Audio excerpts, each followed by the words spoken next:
Source Force Podcast. The Source Force Podcast. The Source Force Podcast. The Source Force Podcast. The Source Force. Before we begin, please be aware that this podcast contains explicit language and discussions of sensitive topics, including sexual assault, suicide, drug use, addiction, and other potentially distressing subjects. These conversations are shared to inform, educate, and tell real stories, but they might not be suitable for all listeners. Please take care of yourself while listening. If you find these topics overwhelming, feel free to pause, skip this episode, or come back when you're in the right headspace. Listener discretion is advised. Emma Cook, it's a pleasure to have you on the podcast today. I've been looking forward to this podcast all week. I think we messaged you about 7 times about it. It's absolutely brilliant. So you own the Tranquility Room, and you also a sleep consultant for your own company, Purley Balanced. Yeah.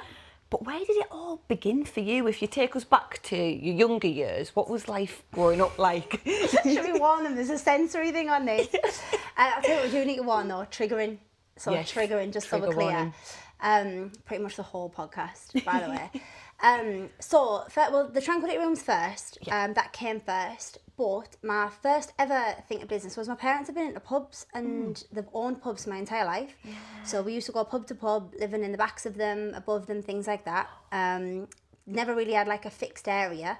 So went to school, obviously fixed, was all over the place, but parents owned pubs, so just always assumed that that would be the way that I would go. And obviously back then, so I'm 38 now, so back then it was massive. The pub trade was smoking was still about, people could still go into it, so it was all that. Grew up, got a bit older, went into secondary school, Eaglescliff, and when I was in secondary school, you'd like, what do you want to be? Like, no one gives you like an A to Z book, do they? 100%. So you like, get the generic doctor, lawyer, and then anyone else that falls out of that, it's like, oh. And like, well, if you're not very clever, like I wasn't very clever, me. like I swear down. And like, I always remember, right? I remember doing like a mock exam, and I thought, do you know what? I'm just about average. So is everybody else. Like I'm sound. So I never thought about owning businesses. Never thought about where I would go. Always just assumed I'd follow in my like parents' footsteps, and that's where I'd be. And then this is like the triggering bit of where it came from. So I was out and about when I was a kid at like 16. Got into, you know, like when boy races go out and go into cars and stuff. Great, I like go to that and go to raves and stuff. Yeah, me and monkey. A little wronging. And went from there. And then I was at a house party. And it's where like the sleep stuff comes as well. And I was at a house party. I was only a kid, only 16. And I was spiked with sleeping tablets and didn't really know. Obviously upstairs, psycho sleeping tablets, it was where it was. And the next day, I didn't really understand, like I'd been assaulted. So I had stuff going on that I didn't understand. Got on with my life, went into the pub trade at 17, and between 16 and 17, I didn't understand this, but I became quite traumatised over sleep. So this is like the start of where the sleep one comes from, but it doesn't come till later. So with problems with sleep, I ended up, when I was in the pub trade, taking sniff, plus, energy drinks, you name it, I took it. Like literally any upper that I could take, whiz, sniff, energy drinks, I was on them. And I would just fight sleep, but never understood what it was cause of. So the only reason I tell you that at the beginning is because it's important later on, because it comes out when I'm like in my 30s. Oh really? Yeah, wow, so 25 it came, 25 I went to counselling, it came out then, and then in my 30s, I had like a psychologist, and like he diagnosed loads of stuff. So I was like, you wouldn't think it like off your own head, would you? When you're in them situations, you don't realise it's a situation till you're out of it, and because it wasn't violent, there wasn't anything going on, I didn't think much of it. So at this point, I'm in the pub trade, a little bit traumatised. I'm a little bit of like a boy, because I've grown up with boys, got 4 brothers, boy cousins, and if you weren't a boy, you didn't really get included. And then went into the pub trade, got to 17 and 17 to 24, pub trade only. Literally worked for my parents. We had a wedding business, which was just like wedding planning. It was only in our own pubs, but at this point, we had like 16 pubs in circulation. Oh, what? All work in men's clubs, which were cool. Late nights though, isn't it? Still again. It's everything, and it's party scene 24/7. Yeah. So like So what ended up happening was people didn't realise how bad I was because it was part of life. Yeah. It's like if you came out and seen me and I was sat cracking on with you, you wouldn't know because you go home and then she comes out and it's the same thing. Definitely. So at this point, we're just in the pub trade for ages. Still at this point not thinking anything about businesses. Obviously, I just figured I'd just work for them. Yeah. Ran pubs for them. Brothers worked on the doors. I ran pubs. I ran a pub in Norton called the Highland Lad. Oh, yes. Yeah, that was... Which is now the Wetherspoons. Well, yeah, which is now the Wetherspoons. So we sold it to Wetherspoons. Yeah. So yeah, I ran that one. It was like rough as fuck. We had the Garrick as well. That was rough. Yeah. It was like, it was mint. But yes, but it was party central because it was back in the day. Everything was good. So... did that till I was like 24, but at this point I've been involved in like bad relationships, I've just drinking drugs, I'm just getting worse and worse and worse. Yeah. And I ended up in like, my parents didn't really know what to do with me. My little mum used to ring Talk to Frank. I just remember it was Talk to Frank. She was like, oh, I found these tablets. I rang Talk to Frank, honest. She once found, right, she once found a joint in my brother's trousers and she was like, Emma, you can't be wearing your brother's clothes. I was like, Mum, that definitely was not mine. But yeah, so all this, I am just getting bad to worse, mate, right? So I'd gone from 17-year-old going on to Pro Plus, between 17 and 24, working in the pubs, running pubs, that went into managing staff. I started doing HR for my dad, wedding and events. Yeah. So all these little things like all totaled up. And then I was 24, and I was just wrecked. Yeah. And I mean like up for like 7 and 8 days at a time, not sleeping at all. So I still haven't associated at this point any issues. Yeah. But if ever I was like sober and tried to sleep, I would dream about assault and stuff. So I used to think I was sensitive. So I used to think like, oh, I've seen something on TV. Like, oh, really? Mate, honest, serious. Like, and the dreams were that vivid, which I now understand as a sober adult, because the more you get wrecked, when you're not wrecked, your body tries to like work out what's happened. So now in sleep states, what happens is, the reason why addicts and drinking stuff struggle with everything is because it blocks part of your brain out. And that has to catch up. So, you know, the delirium tremors and all this sort of stuff, all these different things, it comes from the alcohol and the drink blocking it out. So when you stop, the hardest part is it all comes back. So you're in a never-ending cycle then, because then you've got to go through something that you're avoiding in the first place. Definitely, yeah. Oh. So at this point, I am in like a bad way. So I've had like a violent relationship, got out of that. You can't complain about this because it just went with the lifestyle. So I don't. There's every part of my story I love, but yeah. So violent relationship, got out of that. Then ended up dating a drug dealer. So my drug taking got like 10 times more. Yeah. Ended up literally getting involved with loads of people like that. I sold for a bit as well. I got arrested, got a criminal record for that. Oh. I swear. I got arrested, got a criminal record because it was all in the same thing, but all mine was like to my mates. Do you know what I mean? Yeah. But I was seeing someone who was... lines, Emma. I was like seeing someone who was like massive. So when he got arrested, I got arrested and everything. And then they come over at me, and then this is where I started to then go on my own because I didn't know how to get out of it, mate. My full life was the pub trade. My brothers were the pub trade. My family, my friends, my relationship, everything that I'd ever known for the last like 7 years was the pub trade. Yeah. So underneath all of this, I've got like... later in life, I get weird diagnoses. Is it important to say it now? Because it makes sense. Yeah, no, definitely, so later on in life, I get diagnosed with combination ADHD, which is like on a low-level spectrum. So I've got like an addictive personality, yeah? Yeah. They're now saying that comes with like a level 1 autistic side as well. Yeah. So I look at it now and I think, right, so I'm only super low in it, but it all made sense. I then got diagnosed with complex post-traumatic stress disorder. Yeah. So because there wasn't just one stressful event that had happened, it was a lot. It goes into complex post-traumatic stress disorder. As a neurological result of complex post-traumatic stress disorder, I developed something called suicide ideation, right? Oh, I've never heard of that. No, I hadn't. So it's where you're not suicidal, so you're not at risk, but you don't want to be alive. Oh, so right, you want to be dead. It's odd, right? Yeah. So like you'll be, like I can't explain it, like you'll have a shit day, right? Yeah. And it's really thinking like, I wish I didn't wake up. Or someone will say like, oh, someone's died. And you think, God, the peace they must get. You associate death with peace, right? So I didn't understand any of this till I was 34. Wow. So none of these things, right? So I'm dealing with all this at this age, right? So this is literally at 24.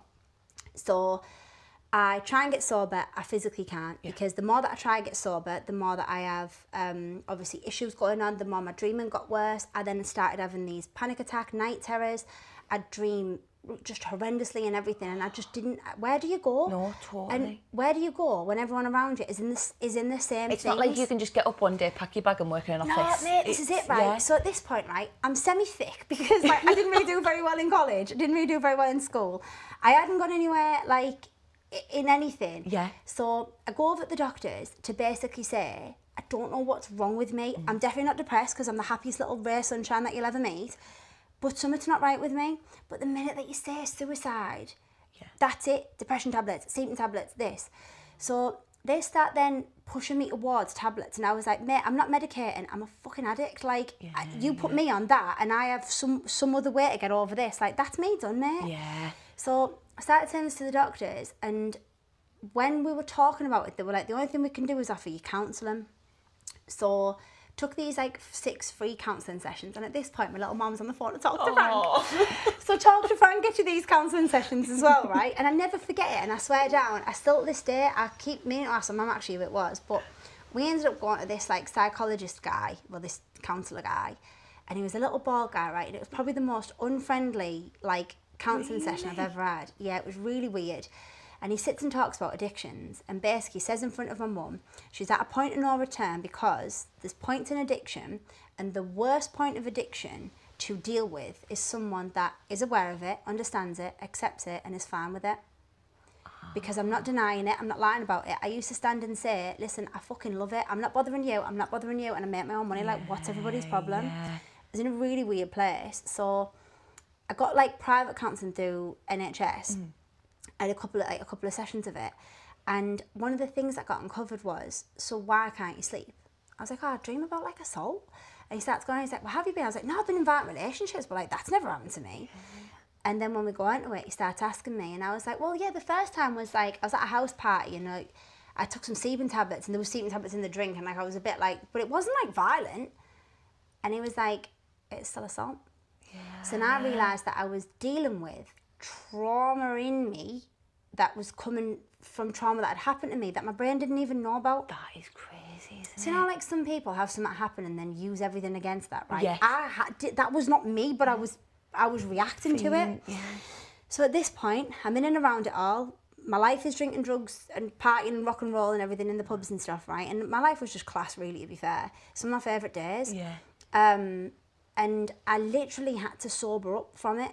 So, serious. So at this point, everybody around me is arrested. I'm on my little lonesome. I'm like, what the fuck? No qualifications. I'm not very clever. Can't read properly. Bit of a chav. Didn't really speak like this back then. I was just like a bit of a dick. And I was just honestly like a 23-year-old prick. I was a proper dick, honest. I was just like, fuck it, like what's the town? I was like that, honest.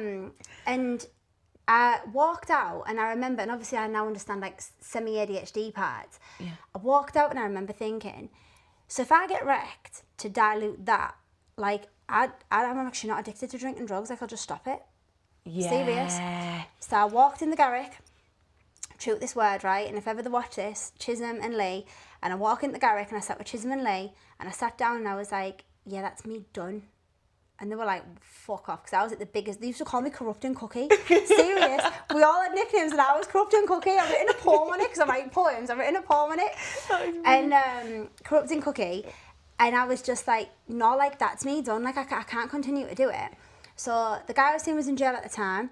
I'd gone to see him on a visit, and I was like, I can't continue to be like this. And to be fair to him, he was like, I've been begging you to get away from this for ages. Like, I'm watching you go downhill. And it was just like a weird turnaround. So going with my parents, who love me to bits and that, but at the time, I just looked like a raging record. No one understood anything. Yeah. So going with my parents, and I was like, I can't work in the pub trade no more. Like, I have to be gone. So I was saying all this stuff to them. My dad's under the impression of, if you don't work for me, you don't profit from me, that's you done. Oh, right? Yeah. So I was like, that's fine, I'll go get my own job. So I go on the dole, and this is where it starts. So I go on the dole, go sign on, and it was back when you got pieces of paper and you had to physically write where you'd been, what you'd done, and who you'd been interviewed by and stuff, Oh, right? right, okay. But I actually genuinely wanted a job. Yeah. So I was like, right, sales, I'm good at sales. Fucking drug dealer, I'm good at sales. Like, do you know what I mean? So I go on this thing. So I go on, I think it was Indeed at the time. So I'm writing all this stuff down, and I'm on the dole, and I'm getting like my 75 quid and whatever. Yeah. And I've had like the car took off me because my parents had like a fleet of Range Rovers at the time. I was no longer on my 250 quid a week, like all this stuff. So I've got a court case pending underneath all this, and I'm still just trying to be a better version of me. Sober, alone, single at this point, pretty much alone as in the sense of like even my friends and that, because I wasn't strong enough to be around it, but also when you get sober, people don't tell you. People don't like you being around them. It's like, and even though you don't give a shit, people don't want to drink and get wrecked in front of you if you're not getting wrecked. So all this, like, in total, so I'm going through job interview. My personality got me everywhere till the end, and then they'd be like, right, so what's your qualifications? And I'd be like, I can use Excel, because I didn't have qualifications. So I couldn't get a job, right? So I kept going back to the dole, and I was like, this isn't me trying. So, right, we're going to have to put you through further education.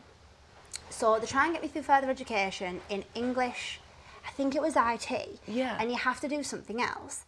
But again, back into what do you want to be when you grow up, right? Now, bear in mind, like, I'm growing up at this point. I'm 24, I'm nearly 25. Yeah. I'm newly freshly sober. Yeah. Like, I've come from having money and having bits and pieces, and like even drinking drugs and stuff. Like, I still made money from all that stuff.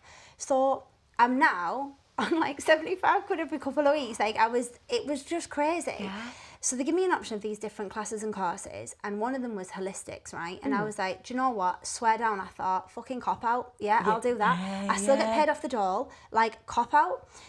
So I go to this holistic course, and within the first, like, I think, like, hour or two, I was like, oh my God, this is all right, this. And how do you know you're good at something till you've done it? Like, how do you not know you're not unbelievable at basketball if you've never done it? No, this is it. And I say to people, right, how do you not know you've got skills that you don't know till you've done it? And they don't talk about it, they don't train it, they don't ask for it, they don't look for it. Schools and education don't pry it from people. There's no fucking test, there's none of it, right? Yeah. I seen a thing the other day that said, it was a woman, she was our age, and she said, I've seen this, I've seen something that says, why is all the autistic kids and ADHD kids coming out now? Yeah. She says, mate, I've got it, but it wasn't diagnosed back then. You're looking at one. But I was the one that you called troubled, talking too much, too thick, And I thought, this has all been a thing we just didn't know. Totally. So I go through all the stuff, start doing this course, and fell in love with holistics. So my addiction turned into how the body heals itself. Oh, wow. So this is how the businesses came about accidentally, because I didn't fit in a box, I didn't fit in a category. I was streetwise but I wasn't book clever. I started to become book clever and book smart, and then I was streetwise as well, which doesn't match because I had like a bit of both. So you look at things from a totally different point of view, and I ended up getting qualified in it and becoming that like addicted in learning how and why it worked that I ended up with like a get more attitude. Couldn't really read very well. So obviously I didn't understand the ADHD thing. If I'm not into it, I can't do it yet. And mine's very low spectrum. So like honestly, these people that have got it for real, I'm just like fucking hats off to you, mate. So I didn't understand this about myself at the time. But I started to become interested in stuff, but I still couldn't read. So I took to YouTube to learn stuff. So I went on YouTube on how to read and a speed reading course, and it was like, you've got to do like this lazy figure of 8 with your eyes that you can take more things in and stuff. Serious. Oh, wow. So I took a speed reading course, then I bought a speed reading book and read a speed reading book that took me 6 weeks. And me and my cousin Jonathan had a joke that a speed reading book took me 6 weeks to read. Like, do you know what I mean? I just couldn't do it. But once I'd done it, I started learning, and then my knowledge started getting like the better of me. So at this point, I've done the course, I'm starting to venture out. I get offered to go on to yachts and stuff from the course itself, because apparently the teacher can then put people forward for that.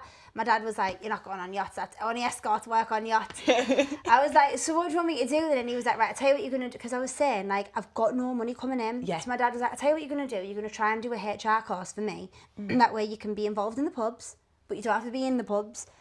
I'm semi alright, been around stuff at this point, but I didn't really know. So I was like, right, okay, like let's give that a go. So I started doing like a little mini HR course on the side. I wasn't the best at that, by the way. I started doing that, and I realised that I'm more of a people person than a people pointer. Do you know, like you've done this and this is it. I couldn't do it. So I'm now in a position of, I've got like a mini HR job with my dad. I've got this course going on here, and I just didn't really know what to do.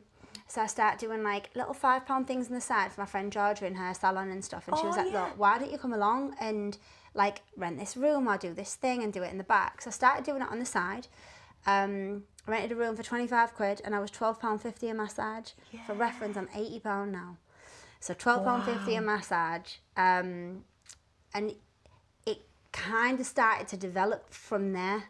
And that was where like that came from. So I'll let you ask more questions. No, I'm so intrigued because it's like you've got the business aspect from growing up in pubs and stuff.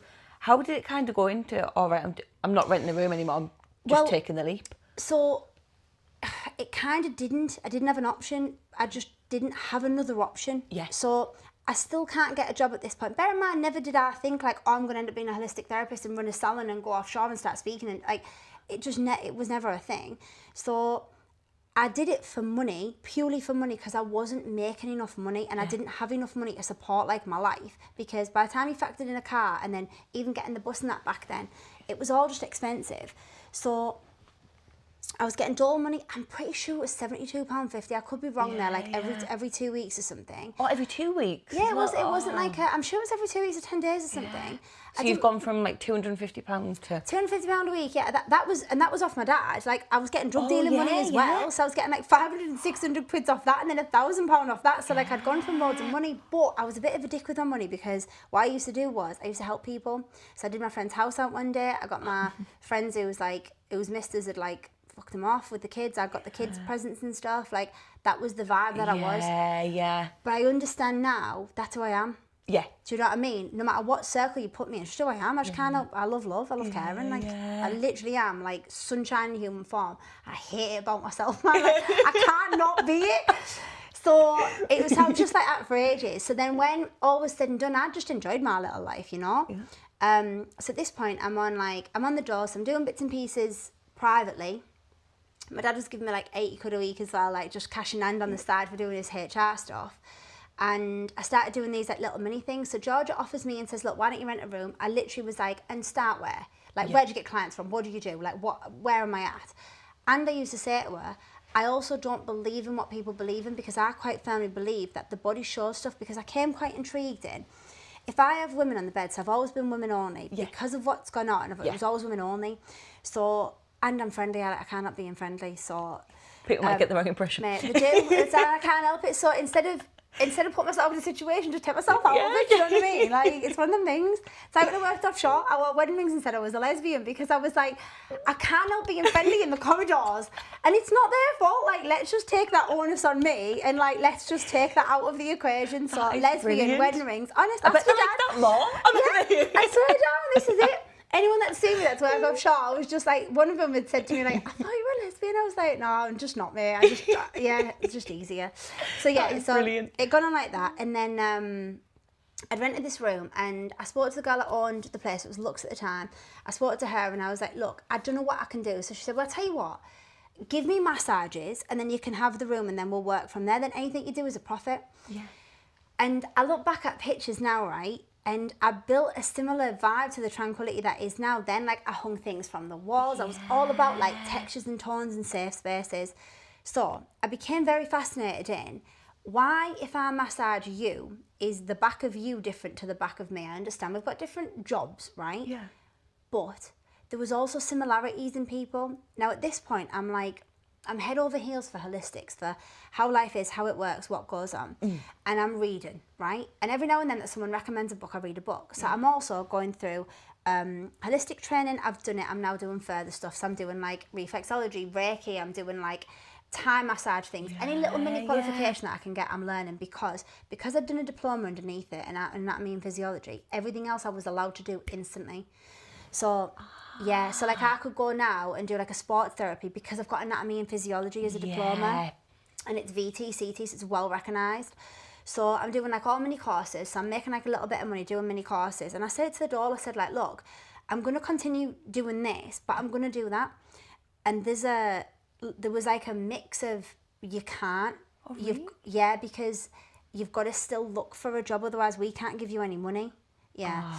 So I started going for different jobs and stuff. Got an estate agent job, got right the way through there, then at the end like left me again for no qualifications. So I had to take the leap. So the leap that you're talking about, I had to, because the dole basically said you can't do it all. We can't continue to pay you. You can't do things on the side without declaring it. It was a total shit. I'm not earning enough from you. I'm not earning enough from that. Like, what do I do? Yeah. So I did, I said to Georgia and the girls, I was like, look, what I'll do, I'll start doing these massages. I was like, but I'm just going to massage like me. Like, I'm not going to massage how I'm told to massage. I'm just going to massage like me. So at this point, I'm now, so it was 25 that I went sober. I think I'm 27, but I'm learning underneath. So between 25 and 27, I have left the pub trade, gone on my own, gone to college, learnt in a year, started the next year doing like different little mini qualifications, which albeit were a little bit shit, but I've just blended all the qualifications together. I've had to leave the dole now. I was doing HR for my dad, but just put a pin in that because it was shit. I wasn't very good at it. I'm doing that underneath, but it's not even a part of the story because I was bad at it. I was just trying to help my dad. And then I literally was like, right, I said to Charlotte, I said, I'm just going to come and just give looks a go and just give it like a try. Yeah. Because I'm learning, what I didn't realise was my addiction had turned to learning and I was obsessed with reading, right? Wow. Became very, very good at it. So I'll show you my book collection afterwards. I've got like a massive book collection. I didn't have a lot of money, so I used to go on Amazon. I don't know if anyone knows. You can do new and used. So I used to get used books. So I would read a book that would reference a book and I would buy the book because I became fascinated in like, well, why? Yeah. Why have I got a knot? Why is my head going and it's made my neck tight? Why is my breath? It's because I'm stressed and tense. Why is it then give me pins and needles down my leg? Do you know what I mean? Yeah, you end up in a rabbit hole. I became obsessed with why, but no one had the answer to why. So I'm also on my own self-development journey at this point. So I'm doing loads of like, I call it spooky, but loads like spiritual courses, loads of like Reiki, loads of development. I'm doing crystal courses. I'm out hugging trees. I literally am one of them, mate. Like, serious. I'm out like hugging trees. Yeah. I'm doing like fairy gardens and then I'm going in and like doing massages and stuff. Yeah. Serious. I'm doing everything, right? But then again, like this person referenced that and this person referenced that. So I got told about a book called You Can Heal Your Life, Louise L. Hay. It was the first ever book in my entire life I've read from start to finish, and it talks about how our body holds trauma in certain areas, right? Okay. Serious. So the questions that I'd had, the why, this book answered it, and I've written in the front of the book, this book changed my life, 2013, swear down. And it's the only book I've ever read from start to finish, right? And in it there's an index and it basically says this woman she'd had cancer and she'd had loads of stuff, so she asked the question like, why have I got cancer there, like why does it keep coming back? And she worked out that there's a neurological connection between the brain and the body, and the more the brain talks about it and thinks about it, the more the body goes for it. So I said, this whispers till this screams. Yeah? I've said this as an adult now. Yeah, that's what I say to my clients. I'm like, this will whisper and then this will scream. Yeah. So I say to them, if you don't mind, I can tell you like some of the correlations. Don't need to know, nor a counsellor, but I can tell you them and see what you think. Yeah. So in this one book, it talks about how your body and your mind are completely interconnected, and there is very, very, very much a similarity in what you're thinking about your body will show. Wow. So she's got an index. So it's things like lower back is like a lack of unconditional love and support and a lack of being loved the way that you need. How many people have got that? Yeah. Middle of your back is consistently looking backwards, dwelling on the past. Yeah, tight back. Underneath where your bra goes is financial issues. Now that doesn't mean you've got none. It means that you're a worrier. I'm like a worry about money, but I'm also like, fuck it, easy come, easy go. Yeah, so I haven't got that. Even when I've had it, when I haven't. Upper shoulders, so this part here is people that have put pressure on you. This part here is putting pressure on yourself. And and so on and so forth. So now you get on my bed and I'm like, oh, by the way, Tails, just a quick one, but you know, I'm showing this. Obviously I haven't touched this is me just making it up. I'm like, oh my God, I'm showing this. Like, do you find like that quite a lot of people have put pressure on you? So you're on my bed and you're like, yeah. And I'm like, mate. So I'm talking and I'm doing it. And then I go down and I'm like, whoa, and your lower back. you also must not feel like you're very supported, do you? Yeah. I accidentally became like a talk therapist without being a therapist. Yeah.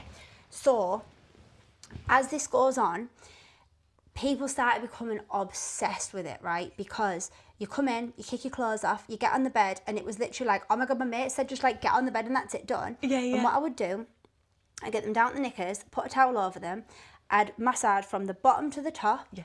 I'd just stand back and watch the body go red. And I'd be like, right, okay. And I would just start and I'd be like, right, okay, so you've got lack of unconditional love and support. We've got issues, we've got tightness, we've got hips, we've got feet. Right, so lack of love and support, you're worried about your finances, you're stressed, and it went. And the more I got it right, the more I noticed patterns because of this little brain that I've got. The more I was like, right, this links to that. Okay, my last girl had this go on. But I'm not one of them that professes to know everything. I'm be like, listen, mate, I don't fucking know. So when I do say I know, I know. Yeah. So then I would start saying to people, look, I don't understand this correlation because now you've got that. Like, if ever like you find out what that is, let me know. Yeah. And what's ended up happening is over the years, people got back in contact with me and gone, oh my God, you said that I felt thick underneath. I'm lacking in vitamin K. Really? So then I found like correlations. So then I'd be like, Taylor, just a quick one, right? I don't actually know for definite because I'm not a doctor, but you might be lacking in vitamin K because a couple of other girls have got this. Yeah. And it was like that, right? Oh my God. So I start getting busier and busier and busier. And I never forget it. And Charlotte, her dad, he rang her one day and he went, what the fuck are you doing in that salon? Because it had gone from like little cars and stuff to like Range Rovers and Jeeps and Jaguars and that. Because I was now getting like people from Wynyard coming over because people were telling people. Yeah. And I was a safe space in this. So I started getting busier. So my little business starts picking up. So it was never meant to be a thing, but it was a thing. And I remember sitting one day and I earned something like 280 quid in the week and I was like, oh my God, like, oh my God, like I've done it, like this is it, right? But obviously you've still got your diary and stuff. Then people would book other people in and it became like that, yeah? And I always used to say to people, just do me a favour, don't say what happened to you because they'll expect that. Just send them in, yeah? With no expectations. And that was that. So this leads me to the second business. So I'm now between 27 and 28 and I'm doing all this stuff and I'm chatting away, right? Now, bear in mind, I've got this suicide ideation, right? Oh, yes. So underneath all of this, I'm sober, I'm healthy, I'm like a little ball of sunshine, I'm good, right? But every goddamn woman that got on that bed, right, whether she was a kept wife, whether she was a successful woman, whether she was like a mum, she was fucked. She was like dead or happy. She was miserable. She hated it. She was jealous of her. Like she wanted to be her and she wanted to be her, right? And I remember saying to my brother's like our best mate. And I remember saying to Dave and I was crying and I was like, David, like, what the actual fuck? I was like, what's the end goal? I was like, this isn't helping me. I said, I'm helping all these women. I said, no, all it's doing is like cementing the fact that life is fucking shit and I don't want to be here anyway. Honestly, right. So at this point, because I only talk open, I'd been saying to my family, like, something's not right with me. Like, I want to not be here, but I'm not suicidal. Like, it was just odd. So I'm now, like, away from everything. Drink, drugs, relationships, the lot. Single as fuck. Spending loads of time with my family. I've got 4 brothers, so I was getting, like, my little hits from, like, them. Yeah. Spending family time and then doing our work stuff and reading and learning in between. So at this point, Dave becomes my best mate. Like, seriously, every single thing that I do, he's next to me. And I'm like, right, this is going on, this is going on. He's not into anything that I'm into. He's like totally straight and down the line with stuff. And I'm like, oh my God, like, this is happening to me. Like, I'm totally airy-fairy and he's keeping me grounded. So I get a woman in. I'm not sure if I can say her name, so I won't. But I get a woman in who comes in. And she's coming in all the time, right? And she starts talking about mental health. So this all correlates to the time when the government brought out mental health. And we should look after mental health for our employees and we should do this. Yeah. Bear in mind, I'm not employed at the minute and I haven't got a real job. So I didn't know any of this. Yeah. So I get this woman in and she comes in a couple of times, lovely woman, and she rings me up and she goes, oh, look, listen, we're doing like this mental health campaign at work. Would you be interested in coming in and presenting one of the councils? And I was like, absolutely fucking not. She's like, why? And I was like, mate, have you met me? I was like, first of all, like, honest, I was like, first of all, I'm a street kid. Like, I don't know how I would present in one of them places. I was like, and second of all, what do you want me to talk about? Yeah. And she said, how I talk about bodies and correlations to her body is how I should talk stood on the stage, right? And I was like, but I don't believe in mental health. And my words were, mine's fucked. I was like, I can't stand up and profess anything because like I'm not in the best situation. Anyway, I was like, but right, I don't know if you've seen a thing right called Lucifer lately. It's a guy that's a devil that comes to earth, right? Okay. The thing about him is he stands in front of people and he's like, well, I'm the devil and God's my dad. And everyone's like, yeah, of course. Anyway, right? Yeah. I've never related to something as much as that because I used to stand and be like, I hate life. Be like, I don't want to be here most of the time. People would be like, yeah, anyway. And people would pass it off and I'd be thinking, no, seriously, like, I think life is shit, mate. So this woman asked me to do this thing, right? Now, what's happened underneath this is, as a sober adult, right, and someone that didn't have anywhere to go, you go to the doctors and the doctors don't know where to send you. I didn't want sleeping tablets. I was too, like, normal for spooky people, and I was too crazy for the normal people. And then the spooky people I didn't suit because I was too open. Yeah. Now, so the spiritualist people were very like, we're this way and we're not any other way. And I was a blend of all of it because I was like, oh, I'm an ex-drinking drug taker, me. Like, and I've been on that side of it. Like, it was just really weird. And I didn't fit. And I remember saying to Dave, I was like, fucking hell, even the crazy people don't want me. Like, no one wants me. Yeah. So underneath all of this, I'm also doing my own learning about why, if I understand that I've been assaulted, that's why I've dreamt about it, right? Yeah. And still at this point, bear in mind, I still didn't think about this as assault. It didn't. So I was like, but this can't handle it. Yeah. Why is there like a differentiation between me? Why is my brain still doing this to me? Yeah. So underneath all of this business stuff, I'm learning about sleep. So I'm learning why, as humans, are we like we are? And why are we like, if you go to a breathwork session, why do you feel amazing in that breathwork session, but you can't continue it? Yeah. Right? So I went and trained with this monk on the healing power of the mind. And I'm a bit all over this story because it all starts to tinkle in, yeah? Yeah. So I went to do healing power of the mind. So part of my holistic course, you become a member of the Complementary Therapies Association. So you get these books through the door. And it was this book. And the first page, and forgive me because I can't remember, but it was something along the lines of like, do you want to get out of your own head? Like, and I was like, yeah, I do, yeah. And it was this 258 quid. You go train with a monk, you go to this place over in York, and you basically live like a monk for a couple of days. Wow. Sounds super luxurious, absolutely not. No. You just basically go and you don't talk, and you do some breathing work, and you do this and you do that. So you're there for, I think I chose the 4 or 5 day one. I've got pictures of me with him. Yeah. You don't really talk? You do what monks do. So like you sit and meditate against a wall, you do breath work, like so it's not it was odd. It was just odd. However, you don't talk and I talk. So so you do this thing and you stay over, you do all this breath work and stuff. Well, by day 3, I was sleeping. Right, yeah, exactly. So, in the middle of this, like, before this woman asks me to go and do this mental health training, I've done all this stuff. This is my private stuff, yeah? Yeah. So I'm learning for people, but this is my private stuff. So I go and do this training course, and this guy's like, right, and proper monk, like in all of his monk stuff. And you do all this breath work, and we did a meditation, and I just went. I was just gone, right? So then when I slept that night, I slept, I didn't dream, I went straight to sleep. Like, it was just surreal. And the next night, so I'm thinking, I'm peeled, like that's me done, brilliant. Then when I go home, and I go back to my normal surroundings, it came back instantaneously. Really? So I emailed the people, and I was like, can I speak to him? Because like, I just don't understand what's happening to me. So as we're going on about it, he starts talking about some stuff. So I get this email back, and it basically says, it's breath work. It wasn't what we've done. We didn't do anything significant, and it wasn't the area. Okay. It was breath work. So I was like, how has the breath made me sleep? And he sent me this like link to, I think it might have even been Wim Hof, who's like obviously famous now. Yeah. See all this stuff that's now trendy. I was doing before it was trendy because I was doing for nervous system resets and stuff. So he sends me this breathing thing, and it was what it was. So I start being fascinated now in how the hell did breathwork make me sleep, and why is no one else talking about this? Like, where does that go? So I'm currently at that time reading a body language book, right? And this is mad how this stuff works, but I believe in this. So I'm currently reading a body language book at this point. I go to this course and the breathwork does it, right?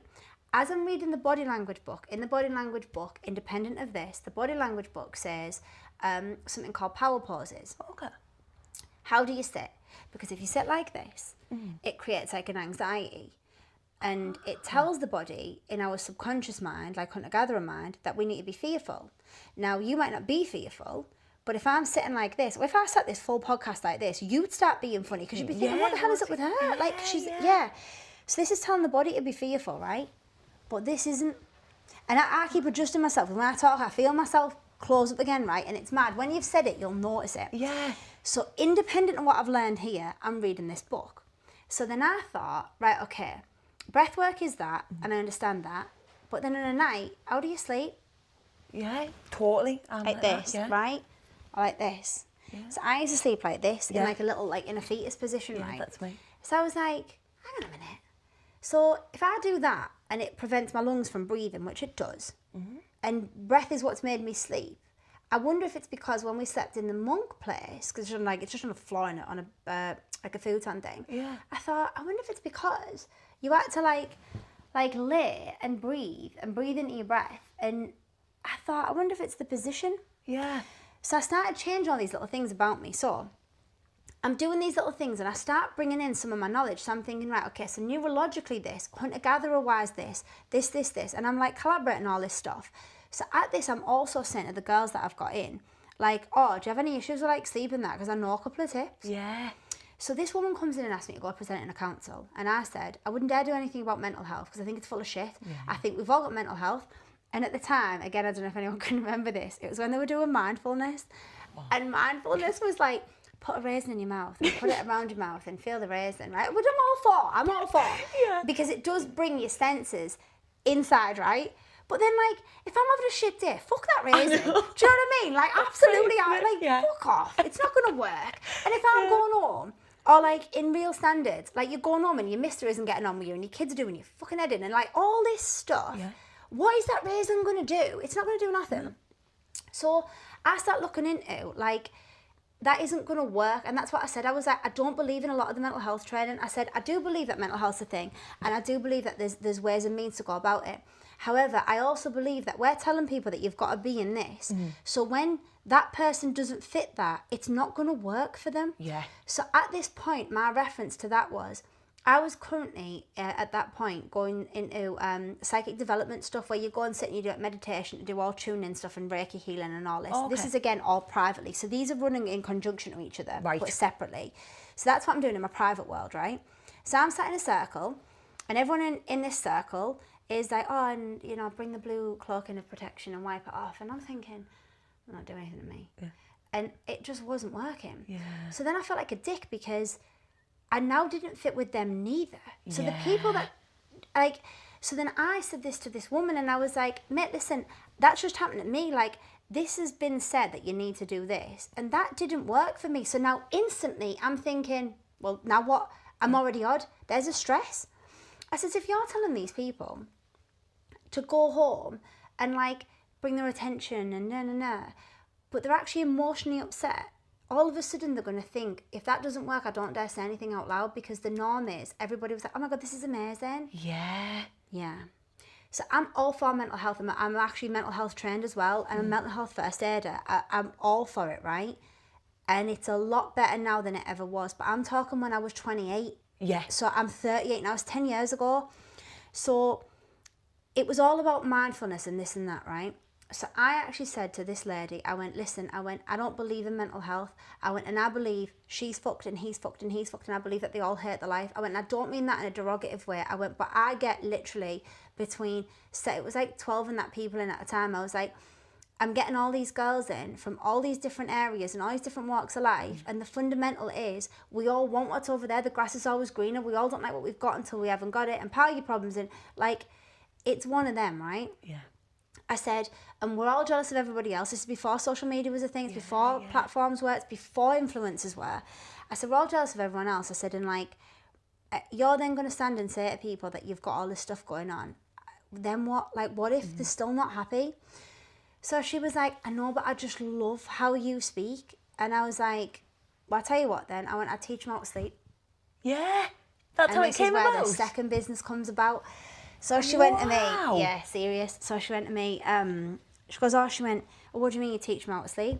And I said, listen, I went, sleep shit, feel shit, day shit. Sack your mental health. Sleep shit, feel shit, day shit. This became our motto later on, right? Yeah. And she went, I love it. Teach that. And I was like, all right. And then I was like, I don't have a course. Like, what do I speak on? Yeah. So I swear to God, so I took myself to Ramside Hall with all these little books and stuff, right? Yeah. A couple of pieces of A4 paper. I've written a line down the middle and things like that, right? Now, at this point, underneath it, I'm doing self-help for myself and self-development, right? And something that I found was, in all of the self-development and self-help books and all the how-to books, there isn't a goddamn how-to. Yeah. It gives you bits, but doesn't give you the proper thing. So I ended up getting sick to goddamn death of the same chat. This is who I am, this is what's going on, this is the science, this is give me just the how-to, just tell me how to. Yeah. And it doesn't really do that. So even sleep stuff, it was all about how bad sleep is if you don't get it, and how this and how that, but it wasn't how to sleep better, right? Yeah. Because it didn't really exist. No, it didn't. So I was like, well, what if I just give them how to? Like, I couldn't give a shit what the sleep cycles are. Like, I'm all right about them. So I did Science of Sleep in the first one. That was all how-tos. Right. So underneath this, like I say, I'm learning my own stuff. So I've got like my self-development stuff coming on. And then I've got the Tranquility Room, sorry. Yeah. And then I've got this sleep. This doesn't exist yet, yeah? So Tranquility Room now is now mobile as well, because now I'm getting asked to go all over the place. So I've now started to see Wynyard Housewives and this and this. So I'm going all over, and I've got a Wynyard housewife. I'm going to see her all the time, and she's going through some marital problems at the time, and her husband's like this absolutely amazing guy. And I turned around and I was talking about something one time with her, and she'd said something about business development, and I was like, I don't even know what that is. So I've currently got this woman asking me to go and speak, and I've got Tranquility Room getting better and better and better, yeah? And I rang her and I went, look, I've gone over to Ramside Hall, I've put something together, and I'm just going to come and give you the presentation, see what it's like. I was like, but I'm a little bit out there. I said, so I'm just going to see what goes on. So I turn up at Downton College with a little backpack like Dora the Explorer, and I walk in, right, listen, and I walk in, and I did a presentation in a room with 12 people. And I started it with, do you mind a bit of swearing? And they went, no. And I was like, right, listen, this might be shit, because I just don't know, I've never done it before, but I'm just going to teach us how to sleep. So good. Serious. They need someone that's like normal on their level as well, don't they? I didn't know this, right? So one of the biggest comments that I've ever had is, she's the perfect blend of academic and street, and we love it. And I remember that all the time, because I'm normal, right? So I didn't understand this. So, and bear in mind, I've never been in an office environment. So I don't understand that they get people that are like, okay, so this is sleep and this is what it does. And I didn't get that. So I stand up and I was like, look, listen, this is the stages of sleep. This is what's going on. This is it. And if you want the science, let me know, because there's no point in me standing here and giving you it. I'm just going to teach you how to sleep better. So I give them a 5-point routine, and it was like, open your posture, do this. And I give them the explanations as to why. I was like, oh, and by the way, if that doesn't work, which sometimes it's not going to, because it doesn't work for me all the time, you're going to do this. And if that doesn't work, you're going to understand that you're going to have a dip at this point, because this is your circadian clock. So I started just giving them little how-tos and stuff. We were done and we left. So I walk off and I'm like, hey, that was good, that. Like, I enjoyed that. So I go downstairs and I see her, and I was like, oh my God, like, a bit, thank you. And I left. So I go back to Tranquility Room, I'm doing my little stuff. And it was about, maybe it was a month or something later, and I get a message saying, look, really enjoyed what you do. Would you be interested in coming and doing it for the rest of the council? And I was like, yeah, but what does that mean? It's a bit broad. She was like, Stockton, Darlington, and Hartlepool. And I was like, Middlesbrough might have been. And I was like, well, yeah, but like, do what? Exactly what you did. Yeah. I was like, right, we've had these mental health campaigns. It was all campaigns, and yours has come up topping everyone. So I'm still doing Tranquility underneath this, right? Yeah. And that's going strength to strength, because at this point, I'm now the therapist that you go to when you don't know where you want to go. Seriously, you don't know what's wrong with you. Just turn up to mine, and I'm like, listen, this is it, mate. We've got no judgment, no anything. I had people doing IVF that were coming in, and I was like, mate, you're struggling with your kid. And they're like, yeah, and I've paid for it. And I'm like, but listen, no one likes it at the beginning. Like, it's shit, mate. Some people do, and they're fortunate, but the majority don't, but no one talks about it. Yeah.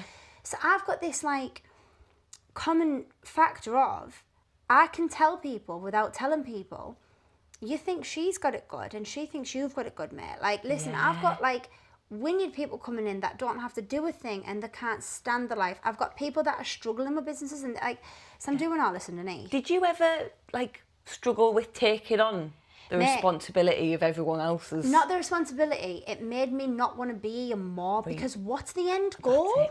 That is it. So, like, I used to always want, like, a Mr. and Kids, right? And then the Mr. and Kids would walk in, and I'd be like, and you hate your life too, because he's ignoring you and your kid's doing you in, and I'm like, what's the end goal? Then I'd be like, right, I want to be rich, that's what I want. And then I'd get the business women in that are like, and it's stressful and it's shit, and I'm like, too much of a man, no one wants to date me, and I'm like, ah. So then I'd think, oh, fuck it, like, what if I just didn't do anything? And then I get people that are struggling with money, like, mate. Yeah. So it wasn't the responsibility of people. It was realising, and I don't mean this in a negative way, but we're all dealing with different devils on different levels. Full fucking stop. And you move up and you're going to deal with another one. Do you know what I mean? And you're going to get there and you're going to deal with another one. And you're going to get to the top of your mountain and realise it was about the climb, not the peak. Yeah. Full stop. Do you know what I mean? Yeah. Like, it's just one of them things. And I'm dealing with my own mental health underneath this, because this suicide ideation doesn't go away. So underneath all of this, I'm getting better and better now, and I'm still standing in front of people thinking, oh my God, like, what the fuck, you know? Yeah. So I'm helping people, but I'm being honest, and I'm like, listen, mate, my life's shit. I'm unhappy. I cry all the time. I always said, I've got a friend called Paul, and I used to say to him, if ever I get interviewed, I'm going to say, I got to you because I cry a lot. Like, how do you get successful? Fucking cry a lot. Serious, because that's just what I used to cry. Yeah. But I became so okay with being not okay that I made it okay for other people to not be okay, and that didn't exist. So it wasn't that I took on people's responsibilities. It was that I give people a space to say that they hated their lives. Yeah. But go back to it. Just because you hate doesn't mean you have to change it. Do you know what I mean? Totally. Like, fucking hell, just hate it and go back to it. Like, just vent it. Yeah. So, underlining all of this, Tranquility is technically giving me the research for my second business, Purely Balance, which doesn't exist yet. Yeah. So, I've got Tranquility Room, and I'm doing all this stuff, but I don't see men, it's women only. So, I'm going to the councils as Tranquility Room. Mm-hmm. And I was like, there's a bit of a thing here, because then I was starting to get emails, and I was like, oh, so, like, where'd you come from? What do you do? And I'm like, oh, you what? Yeah. So I didn't know what to do. So at this point, like, just life does what life does, and I go over to this house over in Wynyard, and I pull up on the drive, and I start to do all the massage stuff, all the more massage stuff, and as I get there, the husband walks out, and he's like, she's not here. I'll take it. And I was like, mate, I don't massage men. Yeah. And he was like, what? I went, I don't massage men. And he, like, looked at me, and I went, and he went, are you going to turn down money because you don't massage men? I went, mate, I don't massage men. And he went, I like you. He went, I'll tell you what, I'll pay you anyway, right? So I just started laughing. I was like, yeah, no problem. So this was a general that happened about 3 times, because I used to see her every Monday. So this happened 3 times. So underneath all this, I've got Tranquility getting better. Yeah. I've been asked to go speak at the councils, and I'm a little bit mismatched, right? Yeah, you're just one person doing all this. So this 3 times thing at this Wynyard house, right, it happened a couple of times. So I turned up, she wasn't there. So on the 3rd time, he invites me in for this cuppa, and he's like, you're going to have to tell me, like, what's going on with you. How come you don't? Like, where's it come from? And I was like, listen, my story's triggering eyes, but I'll tell you. So I tell this story. And he's like, interesting. He's like, do you know what? He's like, they need to bottle you. I just started laughing, so I walk off, right? And that's as far as that goes at the minute. So I'm getting asked to do the council stuff. I've done them. I think it was like 800 quid or something, right? And I hadn't earned that in like a month. Yeah. I didn't earn that since drug dealing days. You know what I mean? I was like, yes, easy money's hard, so clean money's hard money. So I was like, yeah. So I'd done all this. So Tranquility's gone strength to strength at this point, yeah? I'm still self-developing underneath, but I'm now becoming clever.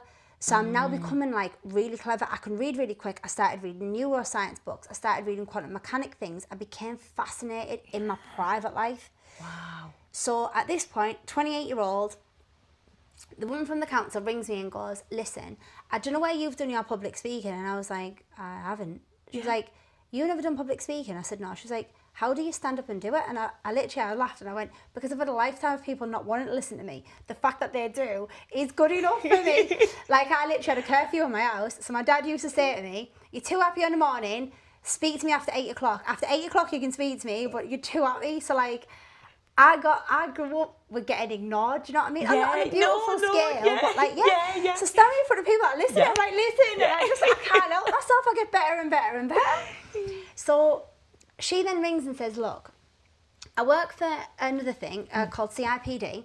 I'd like you to come and do some presentations for them. I thought it was a company. Yeah. So I was like, yeah, man. She went, we don't pay, but what we do pay is we pay your travel and your expenses. And I was like, oh my God, definitely. Yeah. So once every couple of months, there was this CIPD event. So I would turn up, I'd go in and I'd speak at the event on sleep, and I just did stuff, right? So this all comes into business stuff.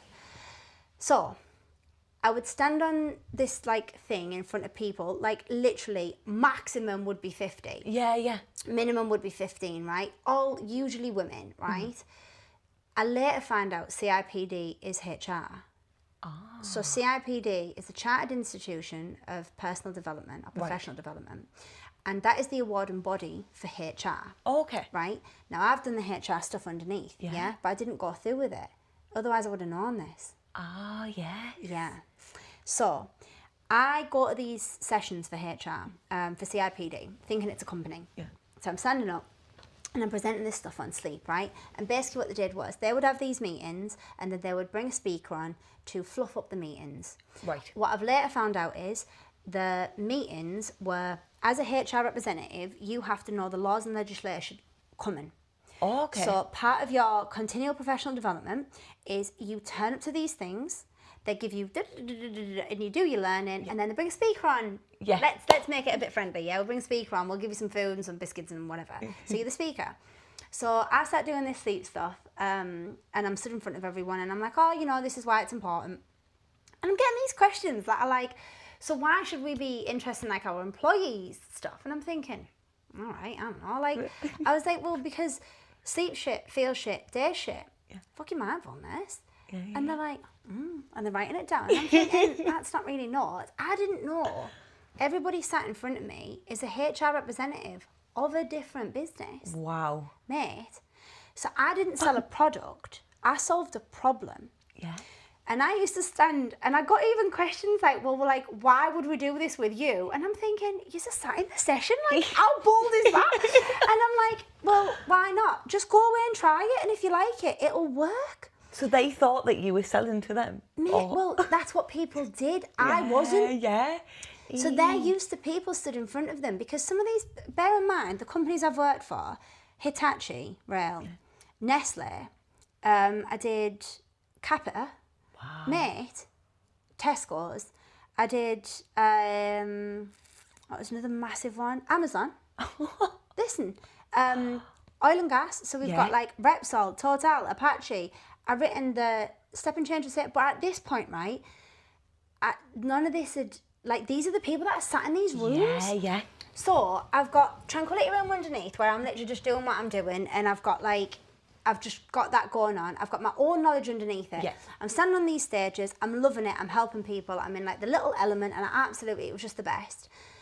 But I wasn't really formal, I was still like a street kid underneath it all, do you know what I mean? It's like I've still got these people in suits coming up to me, talking to me, and I'm like, right, I'm gonna be presentable, like, but I can't help but be me. No, that's it. So at this point, 28-year-old, I think I've been to about 7 or 8 CIPD events, just up and down like Leeds, Manchester, Bradford, things like that, and I'm loving them, and it was what it was, and I've got Tranquility going on, and I get a phone call off this woman, and she's like, look, I don't know if you've seen the statistics, what the World Health have brought out, but we'd be really interested in hiring you. Okay. And I was like, hiring me? So I'm thinking Tranquility. And I was like, hiring me for what? She's like, well, to do like a fatigue management program with us. I was like, oh yeah, no probs. Like, yeah, sound, mate. I was like, what the fuck? So she was Nestle. Wow. Mate. So, remember the husband? Yes. Yeah. So, I was like, who do I know? It's businessman. Who do I know? It's in business. Like, who do I know? Who do I know? Right? And the only person that came to my mind was him. I thought, right. So I rang the wife to get the number. I rang the husband, and I was like, hi, Chris, isn't it? It's just Emma. I was like, this is going to be really random, but I think I've built a business. And he was like, you think you've built a business? I was like, mate, I think I built a business. I was like, remember that save stuff I was telling you about? He went, the stuff I said you should bottle? I went, yeah. And I went, yeah, Nestle want it. And he went, well done. So he's the guy that came from nothing as well. And he went, well done. He went, he went, there's only a few people I've met in life that I know. And he went, how can I help? I went, mate, I don't know. I was like, I wasn't ringing for help, I was ringing for advice. Yeah. And he went, right, you need to make this independent. You need it its own business. You need a logo, you need a business card, you need this, you need that, you need an account, you need everything, because these companies are going to pay you, Emma. He was like, and so I was like, right, okay. And he went, I'll tell you what. He said, schedule a meeting in. Bear in mind, this is a guy you can't get near, yeah? He's like, schedule a meeting in, this is where it's going to go. So I scheduled this meeting in. I don't know when, it was just in a place in Wynyard, yeah? Yeah. And I sat with him, and he was like, right, look, you're going to need a logo, you're going to need this, you're going to need that, you're going to need something. And he was like, you're going to need a name. I was like, Purely Balanced? No, it just come like that? Love it. Yeah, serious. He was like, love it. And he was like, oh. And he said, he went, I can put you in contact with some people. He was like, but that's as far as I can go with you. He was like, I don't know what else you need from me. And I was like, I didn't need anything from you. I just don't know any other business people. Yeah. My, at this point, role models were YouTube and Quotes, because I didn't come from anyone that I would have like got that from. My parents didn't particularly believe in me at that time anyway. My mum's always been my little believer, but my dad was just a bit like, Emma lights incense and that, you know? And I didn't have anyone that had businesses and stuff. Everybody that I'd had, I didn't have that. Yeah. So I went away. And I contacted this company, and they gave me like a couple of logos and bits and pieces and like just stuff. And I didn't have a lot of money, so I put our money into like the cards, and I used the words we, you know, like we do this and we do that. So I ring Nestle, and I'm like, right, what do you need? And they were like, right, well, we're going to need you to do. And it wasn't very many. It was only like a couple £100. Bear in mind, at this point as well, what do you charge for speaking? Where do you get your prices from? Absolutely, yeah. So Tranquility is doing really well. Like, it is where it is. And I've been at this speaking place, right, at this point, and I was what you call a breakout session. Okay. So the main speaker was a guy called David Thomas, a memory guy, right? And again, and this is how my brain works, this is important for your podcast, right? Because this is for people that don't have any of this, yeah? Yeah. I had to sit and think, who do I know in that position I can ring and get advice from? And our David has laughed at me the entire time, right? Because he's like, as if you ring these people and you're like, hiya, can I just have some advice? And I'm like, mate, why would you not? Yeah. Like, if someone rings me, and people have rung me, like, I would like that. Yeah. So when you go on, as a speaker, I'd done a breakout session in this thing. I think I had like 7 people in the place. It was for free. But the main speaker was a guy called David Thomas. Well, I had his direct email because I was a speaker myself. Yes. So I emailed him. I was like, hi, David, just a quick one. This is Emma, blah, blah, blah. And he emailed me back, and he was like, can you call me? So I rang him, and he was like, there's only so many people that I've met. He said the same as Chris. There's only so many people that I've met that I've just noticed it straight off, and you're one of them. Yeah. And he said, I actually said to my wife, Karen, I hope she comes on my speaking course. I was like, you do a speaking course? Oh. It was like 10 grand. I went, oh, mate, I ain't got that money. And he was like, what can I do for you? I was like, just need some advice. What do you charge? And he was like, well, you can't have what I charge because I'm like this. He said, but base it on what would like be your hourly rate and that. He went, look, base it as like, I think it was like 250 and 5, so it's 250, 295, 595, 795, 1295. Yeah. The way it works, it just goes up. He said, and that way, like, you'll fall into some category. So I ring Nestle and I sell this stuff. So I think it was about 3 grand with Nestle. Yeah. I just go and do the presentations and come back. Yeah. So like at this point they're like, do you need like presenters? And I'm like, oh no, I just stand and speak. Like that's just what I do. Yeah. So I do that, right? So at this point, I've now got a website, I've got cards, I've got a business with no business, got no place, and I've got Tranquility Room. I go to Tranquility Room, and in Tranquility Room along come 2 people from Eden Estates. So gorgeous girls, mum and daughter. I know the daughter, they come and get these treatments from me. They literally are like, well, we've never experienced this. Would you be interested in coming along with us? We're opening a new aesthetic clinic. It's going to be like top of the range, this. However, you can't have your prices at this. You've got to put your prices to like 60 quid an hour. I was like, oh, what? Yeah. So at this point, Taylor, accidentally, I've got Tranquility Room and Purely Balanced both taken off, right? Wow. This starts getting chocolate, mate. My phone starts ringing off the hook because now the World Health Organization have basically said we need to fix sleep. And I was the sleep girl. So back to solving a problem, not selling a product, and advice I could give to anyone is, and Simon Sinek teaches this now, which is the power of why. Yeah. Don't say, you should buy from us, you should this. Tell them why you should. You need a phone. It's like that Wolf of Wall Street. Sell me the pen. What do you need? What are you going to write with? You know, it's that. Yeah. You know, I'd done that accidentally. Wow. So I'd stood up and like gone, look, I'm just going to teach us how to sleep. And I'd solved a problem. But then they'd tried it and it worked. And I'm like, imagine if you had like 50% of your employees sleeping a bit better, mate. And it worked. Wow. So I've now got the 2 diversities. So I had Tranquility Room as one, and then the Purely Balanced stuff as the other. Yeah. And I'm at 28-year-old. I'm getting invited to all these different things. I'm going to black tie events. I don't even know what to do at a black tie event. I'm like, do you wear a black tie? Is it ball gown like full blown? Yeah. And again, it depends on what you meet. So I'm like, I'm still up and coming, and I've got Tranquility Room, so I've now moved into Eden Estates. I'm now at £60 an hour. I'm now getting like really high-end clients because they're a really high-end business up in Norton. I'm getting like high-end clients from there, and I'm doing speaking presentations in full-blown suits at places like Nestle, and then these events and stuff. My events got bigger, the stages got bigger. I did Christians Against Poverty in front of 250 people. Like, it started getting bigger, and it started.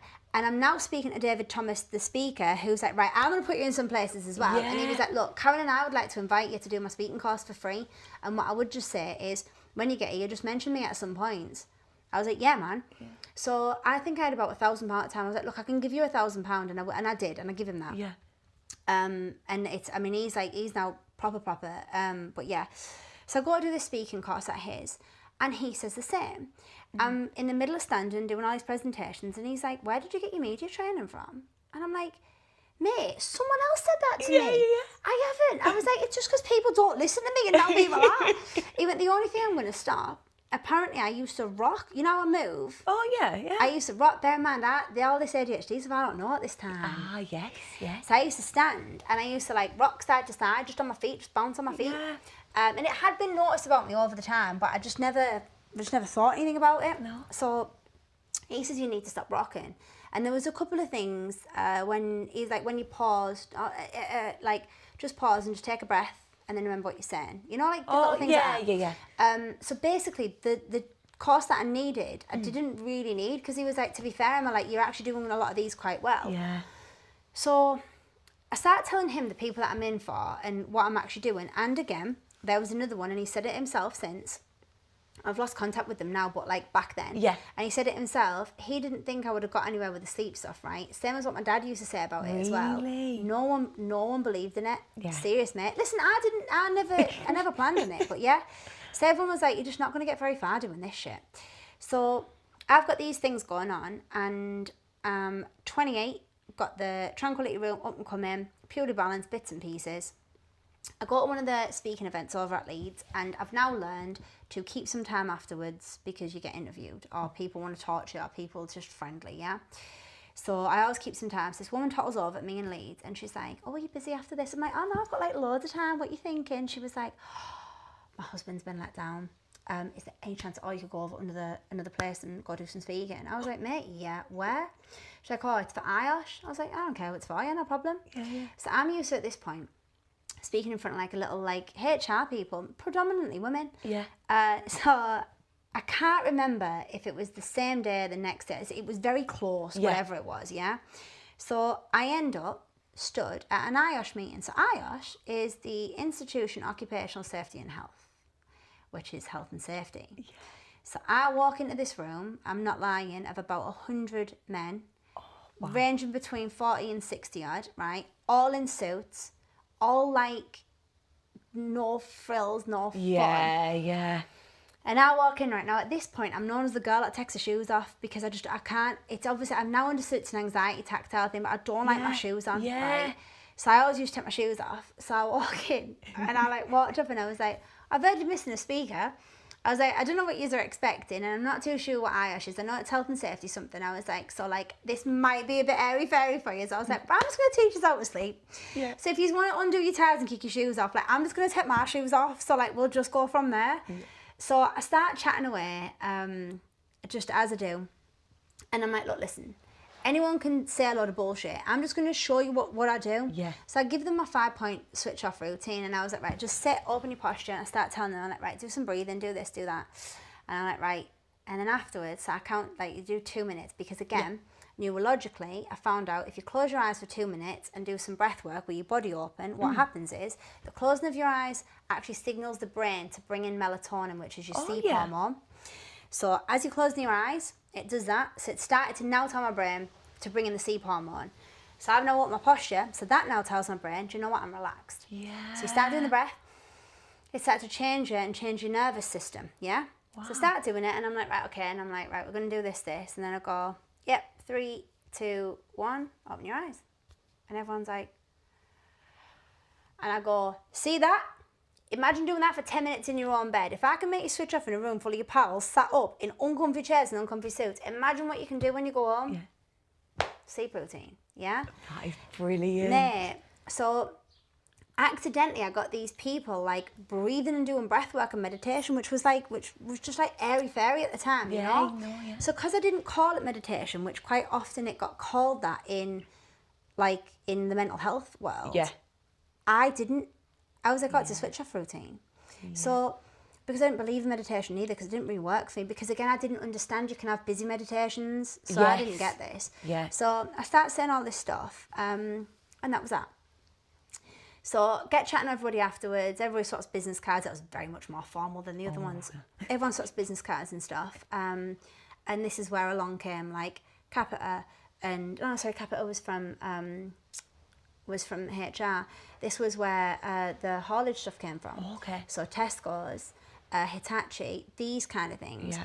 So I start getting messages off these now, right? So I've got like a bit of an idea, a bit of where it is, a bit of where it goes. So I'm still building like underneath.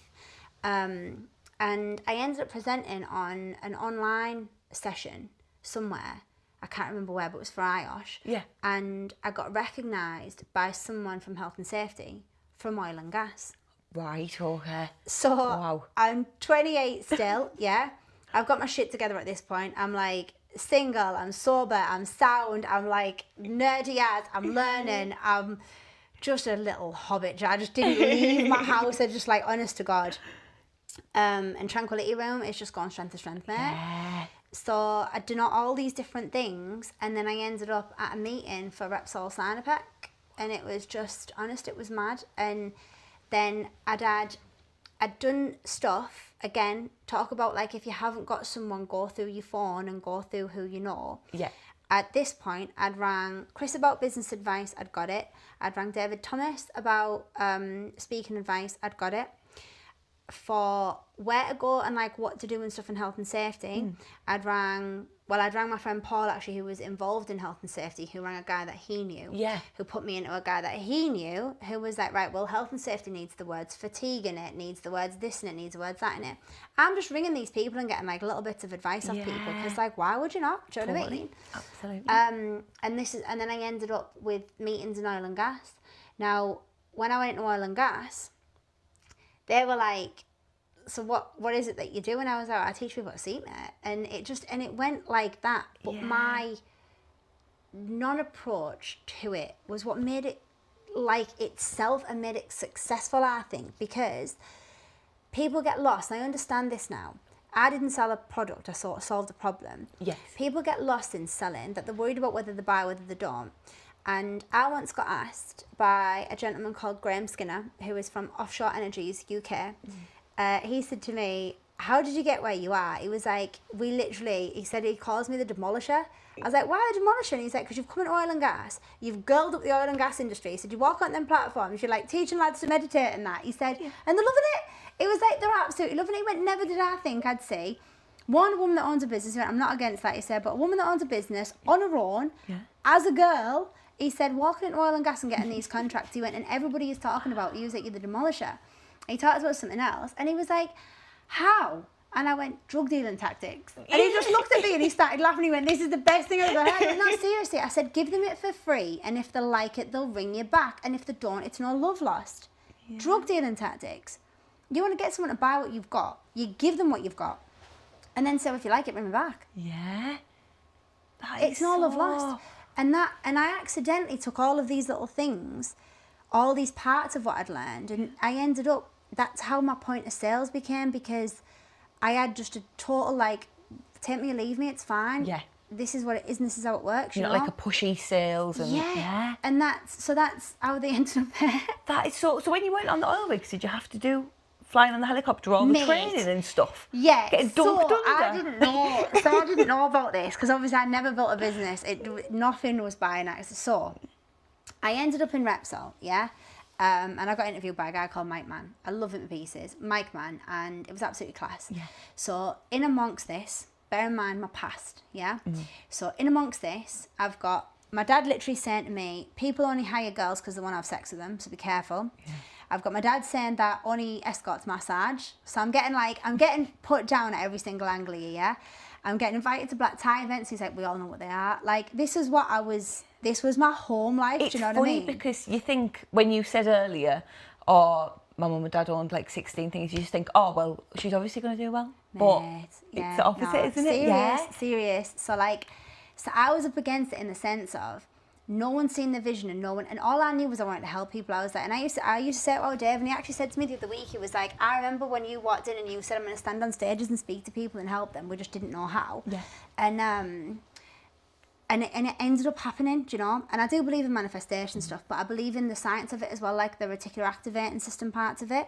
So I don't know if you're familiar with that. No. So the reason why manifestation works is because you've got a part of your brain called the reticular activating system, which is what tells you what to look for.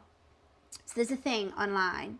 I'm gonna have to tell you this, but then I'm gonna have to give it away as well. There's a thing online, right? It's this monkey. So there's a basketball and a basketball team, and a white and a black and a ball. And they say, right, watch this and tell me how many times the black team bounce that ball. So you watch the YouTube. 1, 2, 3, 4, 5, right, 5. And then the text comes up, did you get 5? Yes. Did you see the monkey walk across the screen? Mate, it's off it, right? So it goes, watch it again if you don't believe me, but I'm going to play it for you again. And the guys are bouncing it, and this guy in a full-blown ape suit walks past and comes back, right? And you go back to the front, and you've missed it, right? Yeah. Because you've told your brain to look for the bouncing balls. Mate, if I didn't watch that 15 times, right? And I was like, whoa. So what you ask your brain to look for, it will. So how manifestation works, right, is you say, I want that, that's what I want, right? And it then guides you to places that are it. So if you and I are speaking right now, we're in a party, right? A house party, and there's loads of people, and someone over there says, Taylor, you will prick your ears up, but I won't, because your name. Yes. If someone says fire, we'll all look, right? But other than that, everything's background noise. Think of that in your brain. So manifestation says, I want this, that's what I want, that's why I'm reiterating it. Affirmations work and all these things, right? And I'm also a firm believer, and I've had like self-hate and loathing for years in how you look, how you are, who you are. And then relationships that I've had have cemented it, because in relationships with me, because they can't hurt me in any way else, they'll come at me about the way I look or how I am or who I am. Serious. So I've had it from, like, my family they didn't believe in me whatsoever. Yeah. They didn't. I've had like shit from relationships and that. I've been put down in every single angle. And at this point, I only had like that to go off. Like, you know what I mean? Like, so like looking at a vision board thinking like, oh, I wish I could have that. So I learned the science of it, which is the reticular activating system, which is If you tell your brain something often enough, it'll start to look for ways into it. So it's the same as if you sit and say, like, I wonder where it works, I wonder where it works, I wonder where it works. Your brain will then start to work for it. So I actually created a course like this as well, and it was called Stress Management. And what it was how to train your brain to work for you. So if your brain's like a supercomputer, it's like you tapping on the screen without opening any tabs, right? Right, okay. But if you open Google and type in Google, I want to make banana bread, Google's going to go, whoop, Taylor, not a problem. Yeah. You can do that with your brain. So you can tell your brain that you want to look for solutions to a problem. And if you tell it and tell it and tell it, the brain will go, right, okay, well, have we gone to Google? Have we gone here? Have we rang Taylor? Have we done this, right? Yeah. Mate, I am living, breathing proof it fucking works. Yeah. So I used to, because I didn't have anybody, and because, I mean, listen, I've rang people throughout my life, like I've said about these different names, they're all at the beginning. You can't always ring people. It just doesn't work like that. So you have to learn how to do it yourself, right? Yeah.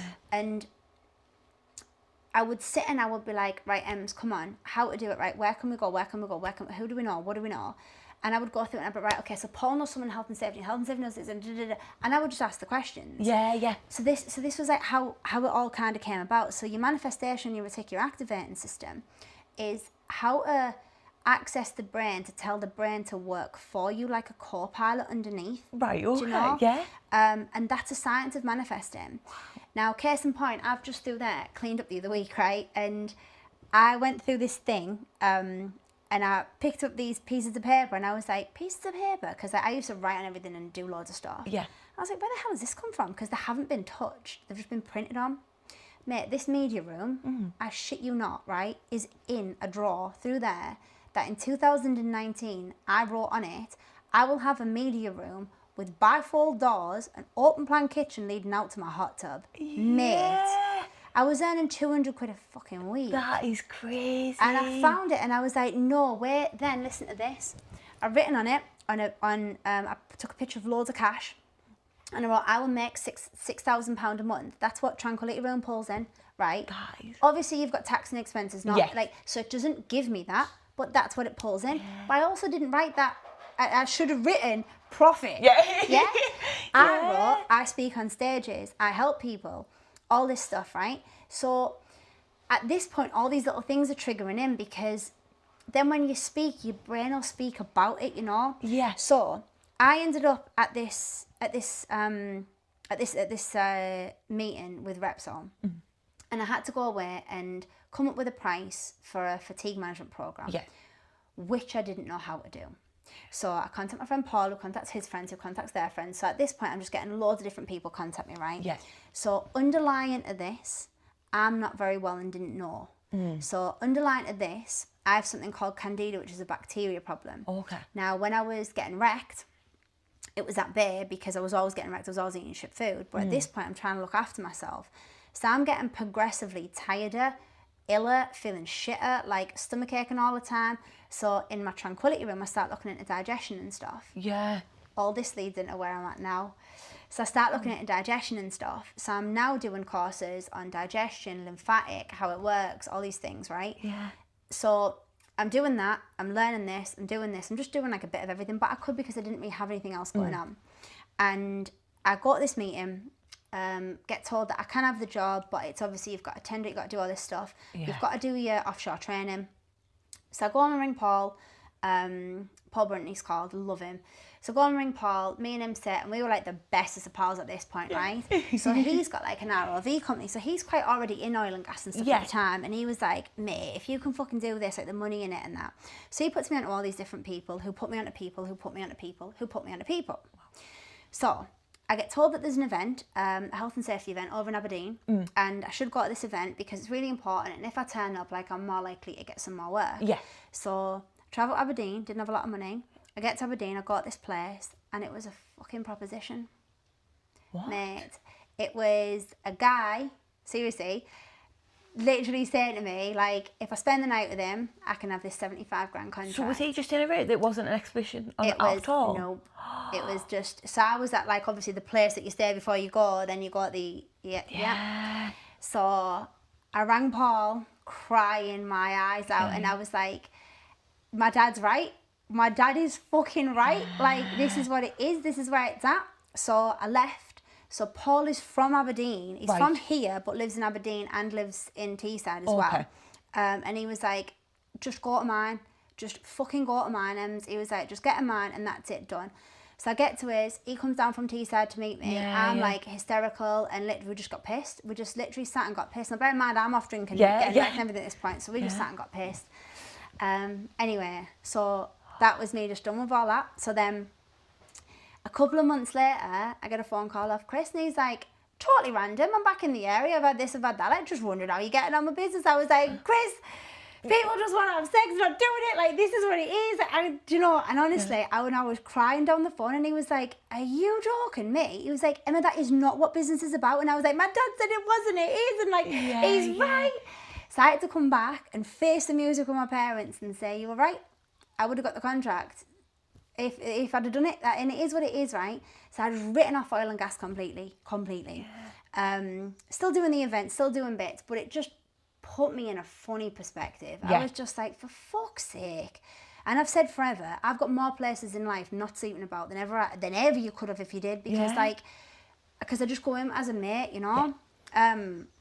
So at this point, Tranquility Room's doing really well. I'm getting phone calls off all different companies. I'm speaking all over the place. And I get this about 3 or 4 months go by, and I get a phone call off Mike Mann. And he's like, broad Scottish, love him. And he's like, Emma, where are you?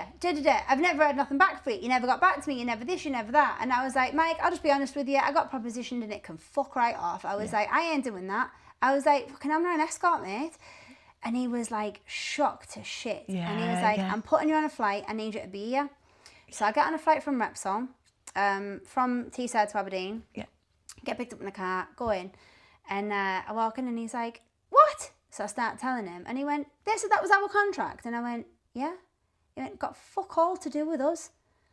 I was like, are you joking me? And it was nothing, because what this guy had said was he was involved with Repsol and stuff and he could put me forward. And I just had to go to these events and show up and basically he would represent me under his business. And it was just, I don't know, opportunist, whatever, friendly, I don't know.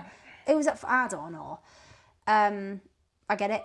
So Mike was absolutely appalled and he was like, look, he went, it isn't like that. He said, however, I will be honest with you. He went, I'm like nerves sort of sending you offshore.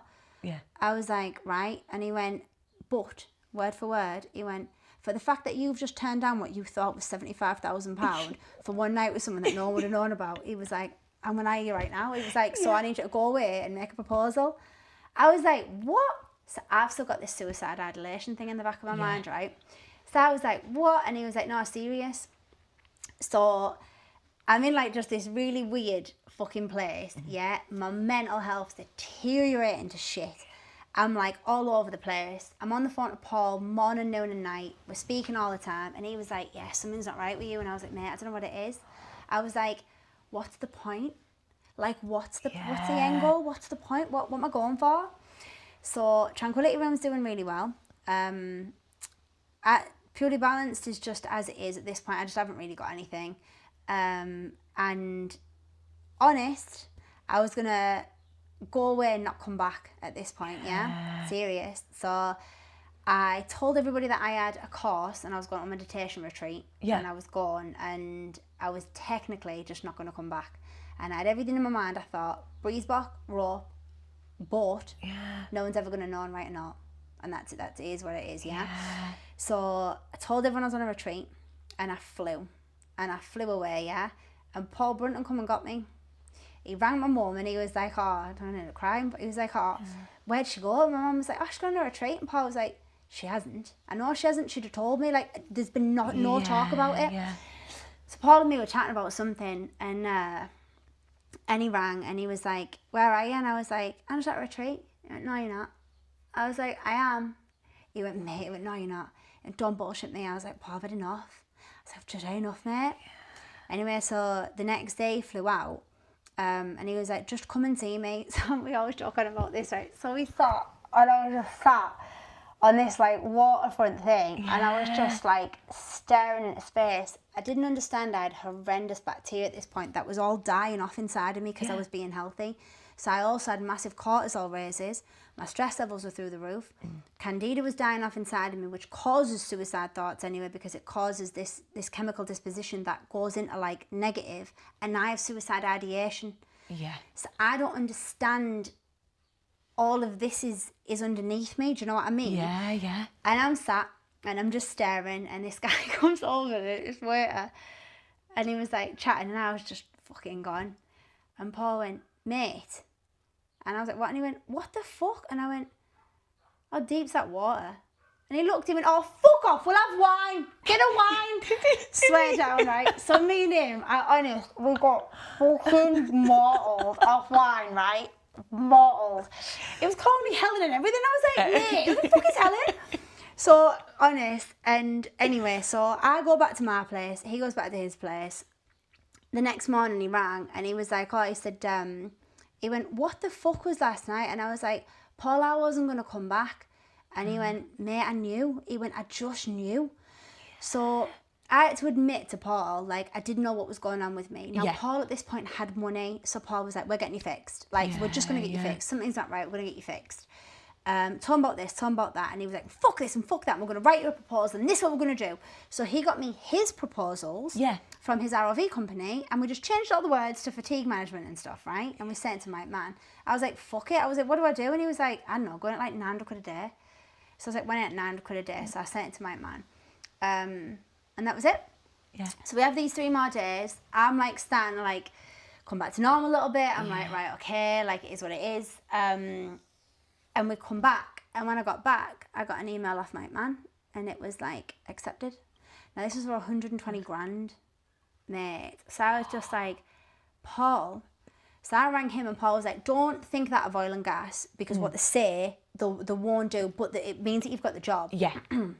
So I'm like, fuck. So I quite quickly realised that all of what I've done is my own knowledge, research. I've done this and this and this and this and this. It didn't really exist. So I started thinking, brain, every course that you've ever done, that we've all ever done, was created by someone. So who created the courses? Who designed the courses? Who accredited the courses? Yeah. So I Googled it, and you can get CPD accredited if you can prove your references and you can adhere to this thing. Oh, okay. So I rang the CPD, and I think it was something like 4.5 grand. So Paul borrowed me it straight away, and I was like, right, so I borrowed this money, did the thing. I think it was Paul borrowed me it. Anyway, so paid for the CPD course. Yeah. So I got my actual Purely Balanced course accredited. So now it's stood as like a legal course that was accredited and certified by a registered supplier, and now I had to do my offshore training. So mate. So I got to do my offshore training. It was, do you know what, right? So bear in mind, so it's just you and all these Purley lads. It's not. I've got a better story than that for this. But so I got to do my offshore training, right? I've never in my life even understood what offshore fucking was, right? And you do all this, and it's like, oh, put your hands up if you don't have any. And I was like, what's an OIM?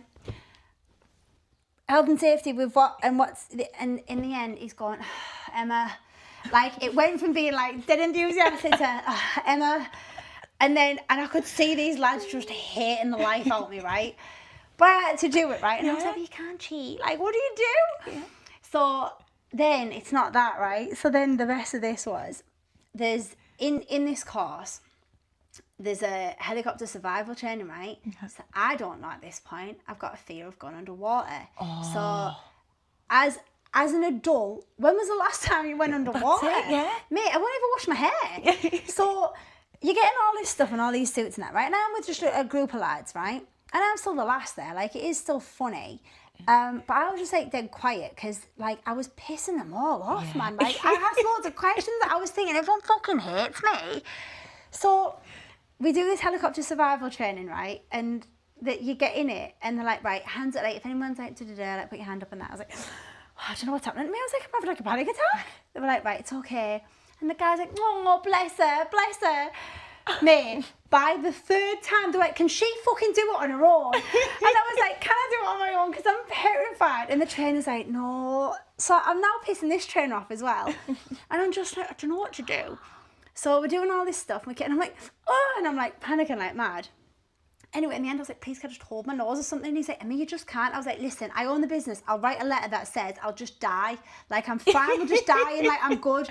And he's like, no, I can't pass you. So he was like, I swear down, right? This is the funniest. Because I've done my offshore survival twice. When I went back in it, I walked in and he went, oh no. I was like, Chris, I'm still scared of water, mate. I was like, so honest. So I do it. Anyway, so all the lads go back and go get food. And this guy, bless him, the full team did it on their own with me. And it was, I will say this, it was a bit better for me to do it on my own. Yeah. So I did it on my own. And I was just having panic attacks, you know. Because you've got to do it, is it once without the window, and then you've got to pull out the three window? Times. Oh. So, yeah, and it's not even that, right? Bear in mind, I teach breathing, and this is another thing, right? So I teach breathing as in, like, right? Yeah. There, you are not allowed to use your nose, you have to use your mouth. So he's going, you can't hold your nose, but I'd done so many years of training myself to breathe through my nose. Yeah. I'm going, I don't know how, I can't.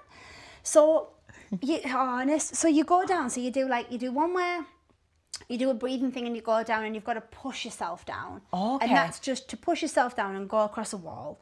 Then you do another one where you're in the helicopter and you've got to get out of the window. Then you do one where you've got to get out of the window and bust the glass open. All the time you've got to undo your harness and get out, right? But, mate, it fills in 7 seconds. Really? Mate, it's a helicopter with no windows.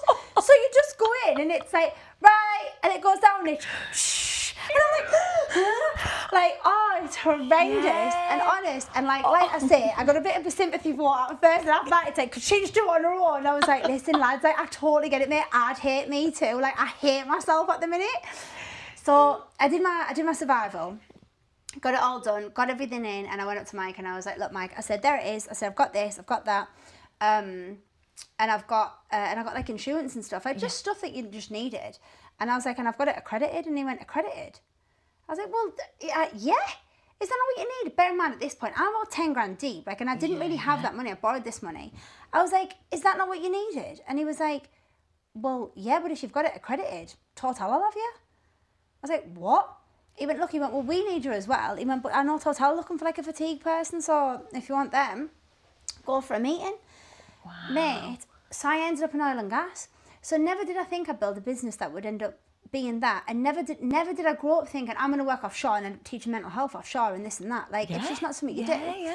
So I've got my salon that I'm doing when I'm coming home, which is women only. And now I'm in a male only business, going out doing fatigue management. And I swear down, I thought, I've ended up fixing people's mental health because guys, I'm teaching them how to sleep, and when I'm making them feel better about how they look. Yeah. Both of them are like, are underneath this. So it's all like leveling out at this point.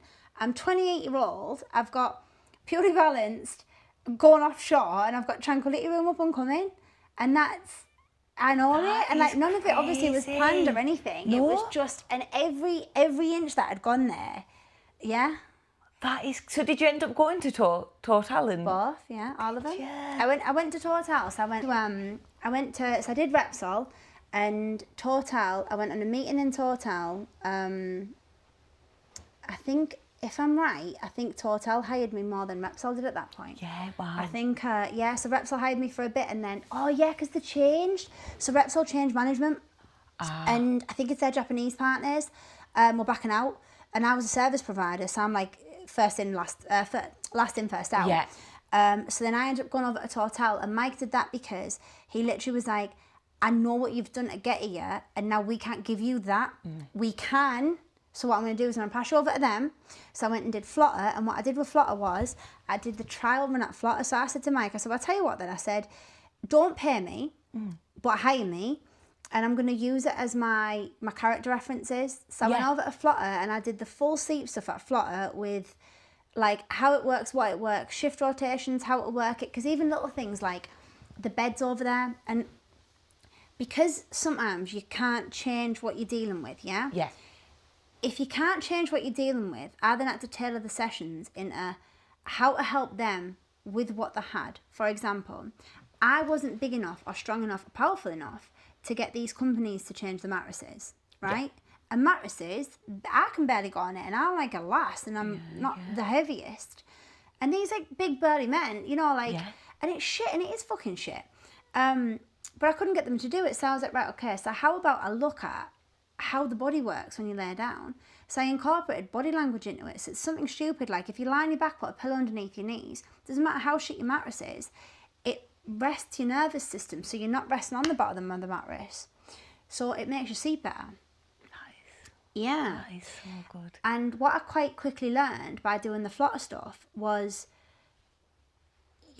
you're never going to win with people that want to complain. Full stop. Yeah. Right? So I ended up standing in front of guys that didn't particularly want me to speak because they were just sick to fucking death of the powers above sending shit like me in and then going, right, we've done fatigue, like whatever. Yeah.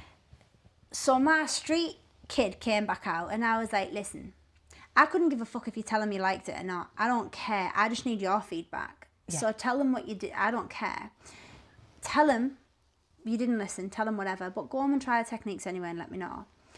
This accidentally killed 2 birds with 1 stone, because think about this.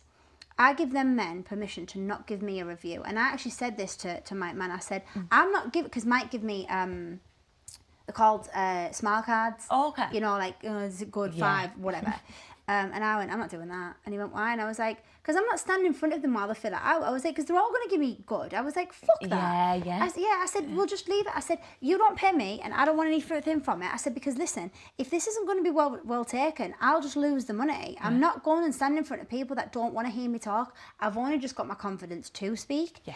So Mike was like, I like you. Like, me and him ended up becoming friends. Like, I like Mike, so man. Good. So Mike, and then so I go out to Flutter and I'm doing all this stuff and I stand in front of the guys and I'm like, listen, I don't need you to report to the powers above. I don't need you to tell anybody you enjoyed it. I don't care what you do. I just need some feedback from you. I want to know how you live, what's the problems. Give me them, let me help. Don't tell them that I've helped you. Go away, try the stuff and see what you think. Yeah. So think about this. And this, I didn't mean to do this right, but this is how it worked. If you've got backache, right? So you complain to me about your back all the time, right? Yeah. Because it's there. Yes. But if you don't have backache, you're not going to complain to me. Yeah. So I told them to go away. I told them not to tell anybody whether they liked it or not. I said, I don't want you to think this is a tick box section, because it's not. This is going to be like where I go in life and I need to know whether it's a thing or not. I said, so just go away and then let me know. Right? But because this stuff worked, they stopped complaining they were tired. Really? Mate, because why would you complain you're tired if you're not tired? Yeah, exactly. So I didn't know this. So Anne Smith, who is a very good friend of mine now, was the health and safety out there. And she pulls me up and she's like, I understand it's daunting for you being out here. And I was like, do you know what? Actually, it's not. I grew up and work in men's clubs. I've got 4 brothers, boy cousins. Like, I'm a guy. I'm more comfortable in here than in my salon. Yeah. This is where the wedding rings came into it. I was like, I just don't know how to interact, because I'm very aware that I'm very tactile and I'm very aware that I'm very friendly. Yeah. And friendly and flirty are the same thing. And I was like, and I've already been propositioned once. Like, and I don't know whether that's my fault or his fault. Like, I don't know what to blame. Do you know what I mean? No, totally. It's one of them things. Yeah. And you've got to take accountability in life. So I was like, fucking hell. And I said to Anne, I was like, I might just have a word with a lesbian. And she started laughing and I was like, no, serious? Yeah. So I'm not a makeup person anyway. So if I take my mascara off, my lashes fall down, just turn my hair back and I am where I am. So I wore men's baggy clothes, serious. I put wedding rings on that I got from Amazon, that's still in my offshore bag now. That's brilliant. Wedding rings on from Amazon. I said I was married to a girl. And that way you become one of the lads. Yeah. You don't become a girl amongst the lads. Yeah. And then I ended up getting half of the respect as well, because not that they would have anyway, because I was still a service provider. Yeah. And they could have obviously risked losing the jobs. But this is where like all these little things that I learned came from. It was from Flutter and Anne Smith, who's still a good friend now. Like her and her daughters have been to see me, and I got to see them. Like we're all, That's brilliant. That. So I love the wedding rings though. Mate, that is so good. This though, they're massive because they're off Amazon, and like, and even I was looking thinking, who the fuck am I married to? Mr. T.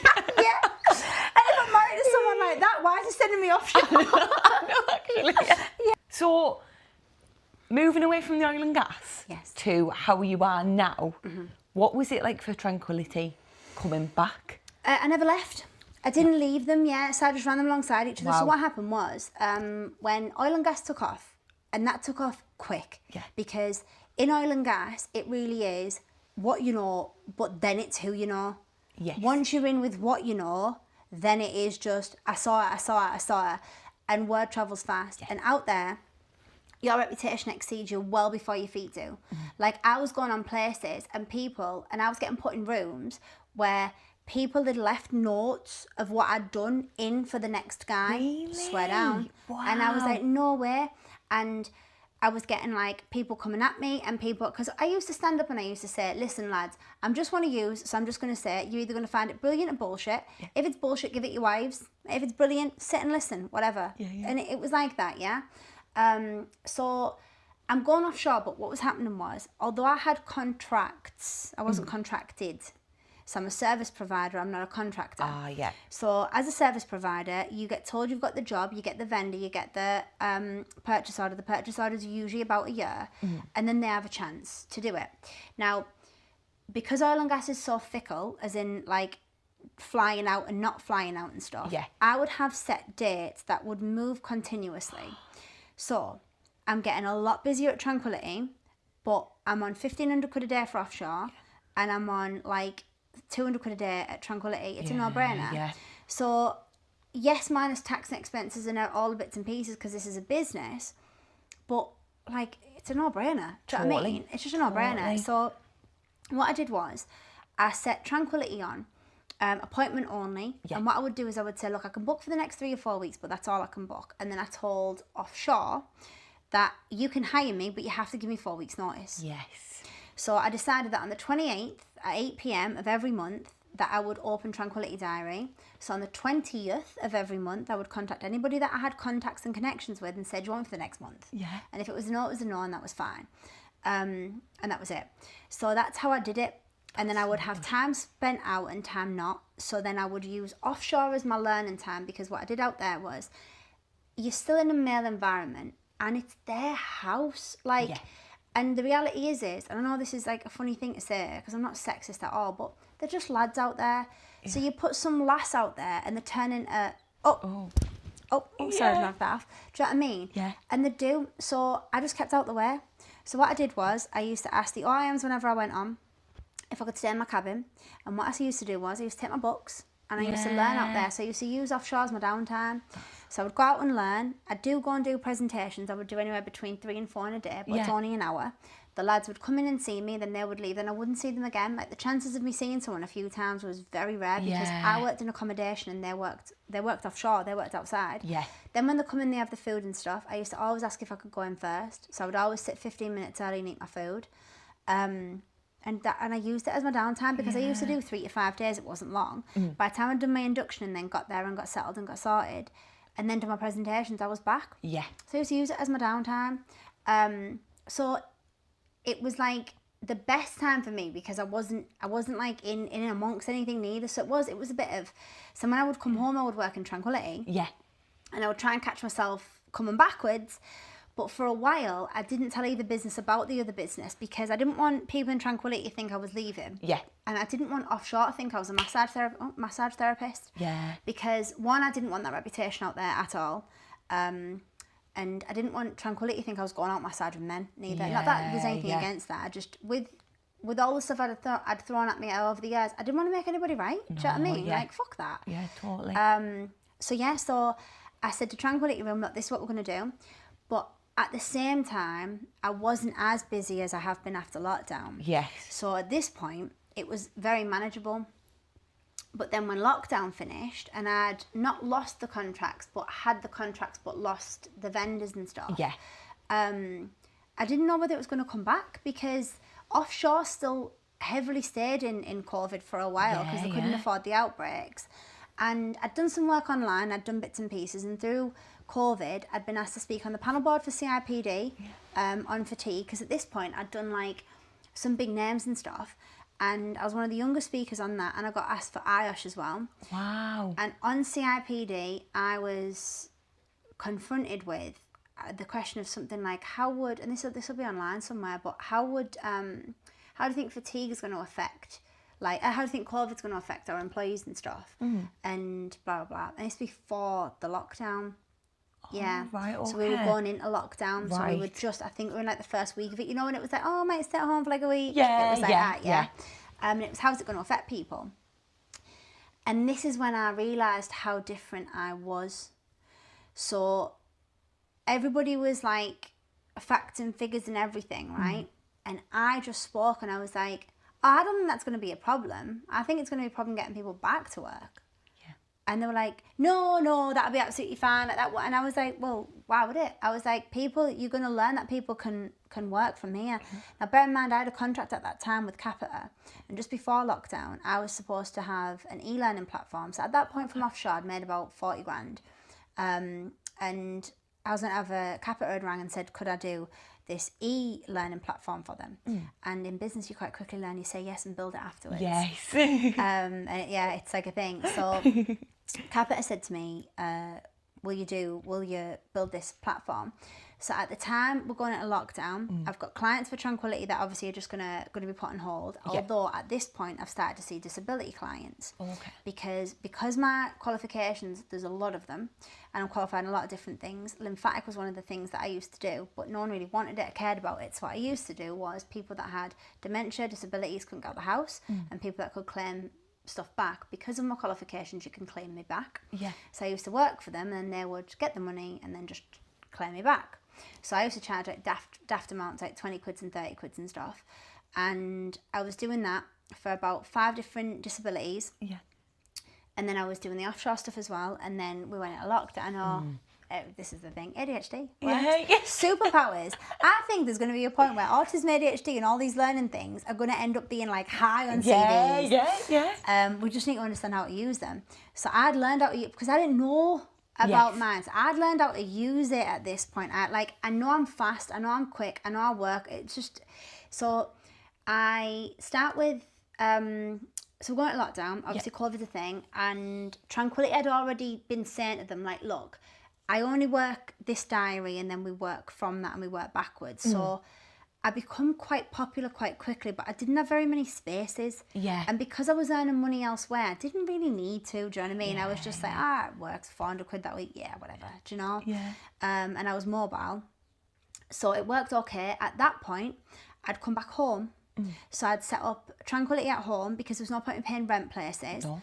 Eden Aesthetics had got their own people to come in because again I was never there, so we sat and had a conversation, they got someone in. Yeah. I worked at Body to Fit for a while. I said the same to them. I was like, there's just no point, like I'll just do what I'm doing. So I just had my own little client base and it was what it was. I'd post my times on Facebook and then that was it. I didn't need to tell them where I was going. Yeah. And then we went into lockdown. I was asked to speak on the panel board and Capita had just said to me 2 months previous, could I build this e-learning platform, 120,000 people, and could I work out how to do it? So I went to a company and I had like 40 grand and it was going to cost me 36 to build this e-platform. And I was like, I was speaking to Paul and Paul was like, fucking do it, put it to get it. And it's only got a taxman anyway, do you know what I mean? Yeah. Like, you got to spend it in your profits. You're going to lose some of it. So I was like, right, yeah. So paid for all this stuff to get done. Biggest learning curve in business. Unless you got the contract, don't do it. So I paid for it, told them that I had it. And again, I just wish that I'd just told them the truth and just said, I can build you it, but I don't have it. Yeah. So I go ahead and build it. Build it in like a month. Pure Bounce Online, it was called. Build it in a month. Did all the bits and pieces. Yeah. And we go into lockdown. And within a month, I get a message off Capita saying, yeah, we're downsizing. That's us done. Like, we didn't have a contract anyway. That's us done. So I went into lockdown with 7 grand. Swear down. 7 grand, no income, no extra. Hardly any Tranquility clients because it's face to face. Yeah. No money coming in whatsoever. And I'd gone from being on a trajectory of like serious. I was looking at like 800 grand, like with the things that I had coming in because of not because of how good I was, because of the volume of people in the places I'd been asked to work for. And everyone sleeps. Mate, this is it. Yeah. Do you know what? Have you ever heard the thing, you can sell sand to Arabs? I Yeah, still speak to humans. Yeah. It's the same fucking thing. Everyone needs help with sleep some this point is in their life, yeah. So it was like, mate, it was just crazy. So I'd managed it like that with the Tranquility stuff, you know. But yeah, it was. That is so. Now, when you went back to the 8 p.m, it's opening. Now you can't even get an appointment. It's 8 p.m. and you're like 12 weeks booked. Is it? Yeah. So now I've bought my diary for like 4 or 5 months because now I don't do the offshore stuff as much. Yes. So I backed off stuff because it was always ever going to go up and come down. That's just life. Yeah. And you either go up and come down or you go up and you build again and you build again and you build again. Now I did get an offer for investment 3 times. Wow. Yeah, but I said no. Yeah. Mainly because, one, I'm me. and I don't know how to replicate me because it's my knowledge. Totally. And I do understand that. And my point used to be, like, Tony Robbins and them do it on their own. So why do I have to then teach and replicate? And number two, I don't honestly think if you take the fact I'm passionate about it, I don't think people would stand and listen to someone else the way that I speak about it, because I'm real. Like, I'll never forget, I was once on the Alwyn, the North Alwyn, in the cinema room, and sessions were up to people. Do you know what I mean? So sometimes I'd be full, sometimes I wouldn't. And there was these 4 like offshore men. Do you know what I mean? Like, not lads, offshore men. And one of them sat and he crosses his arms and he kicks his feet off. Right, never ever forget it. He went, "What the fuck are you gonna teach me about sleep?" And I went, "Well, it depends on what you want to know." And the other 3 just looked, and he must have been like the spokesperson. Yeah. And he went, "Seriously, fuck are you gonna teach me?" And I went, "Listen, I'm paid anyway, mate." I went, "If you want an hour off work, just have the hour off work." I said, "So I'll tell you what we'll do. I won't bother giving you the session. Give me your problems, I'll fix them. Sit and watch a football, I couldn't give a shit." And he like looked at me, and then this other one went, "Well, I can't get comfy on a night. Can you do something about the mattresses?" I was like, "Actually, I can't, but what I can do is I can teach you how to do this with you." And then I got their engagement. By the end of it, this dude is sat like this on the end of the cinema chair listening, swear down. Honestly. And at the end, I went, "Enjoyed that, did you?" He went, "Do you know what I did?" He went, "I thought you were going to come in and give me a lecture."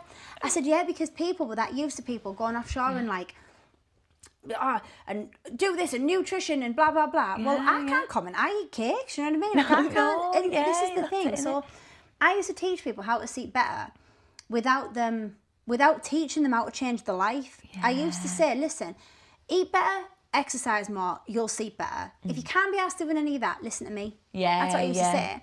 So with Tranquility Room, it used to be 8 p.m. on the 28th of every month, and I would open. I'd open 3 weeks. And I ended up getting into 6-minute sellouts. Mate, 6-minute fucking sellouts. And you're just based in Teesside, it's not like a London bit, like, wow. 6-minute sellouts, right? So, I'm up and coming at the time. I've got Tranquility, I've got Purely Balance, and I'm managing them both. And people used to say, "Oh, you manage it?" And I used to say, "I don't know." But like, obviously ADHD stuff, because I was in my thriving. However, I built a life. I didn't build a family. I didn't build a home. Do you know what I mean? So my relationships and stuff were on the back burner of this. I'd had relationships and I was in them at this point, but that wasn't working very well for me neither. And to be honest, I was in a relationship that was on and off, which obviously worked for my on-off lifestyle anyway. And I could have probably pursued different things more, but I didn't, because I've always thought, like, if I'd ended up in a relationship with someone that built a life with me, then yeah, but at this point I was used to fending for myself, and if you weren't putting on my table, like, what are you doing really? So, and that isn't like in a girl boss way. I've been fucking dominated my entire life, do you know what I mean? Serious, like, I'm shit at that, but it was just only how I knew how. So Tranquility's up and coming. I'm learning loads of stuff. I'm like at like 3,000 followers on Instagram at this point, but they were all people. They were actually bothering with me. Totally. And it was about, I think, 6 months after lockdown, right? So I've got a couple of contracts coming in from offshore now, which I'm pretty okay with. I'd borrowed money to get myself through lockdown, which I'd paid back. And I went online one day, opened my diary on 28th, 8 p.m, and no one booked. Not one person. And I was like, what the fuck? So refresh, not one person booked. I didn't know. There was someone that was very jealous, and they'd been reporting all my posts, and my posts on Tranquility were pictures of bodies. Solicitation on the guidelines of Instagram. So Instagram had been emailing. Bear in mind, Tranquility's 2013. Instagram had been emailing Tranquility at outlook.com. Outlook.co.uk. I hadn't even been on it for that long. So they've been emailing me saying, "You're breaching the guidelines. We're going to suspend your account. We're going to this. We're going to that. We're going to the other."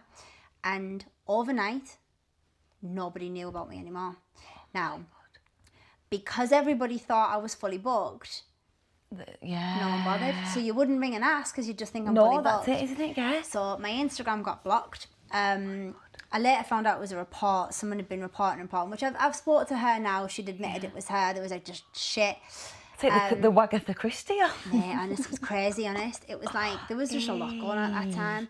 So there was the guy I was seeing, he had like lasses that were kicking off with him, you know, they were always on my stuff. It was just, Oh, mate, honest, there was just like a million things. So I've got offshore coming up. Tranquility's now died a death, and I mean died a death. I'd gone from 6-minute sellouts to less than 60 clients. I do 40 in a week. So I was like, fucking hell. So I'm at this place, and I'm just like, what do you do? So your brain, this thing that you can do, this RAS, I was like, right, tell me, where do we go? What do we do?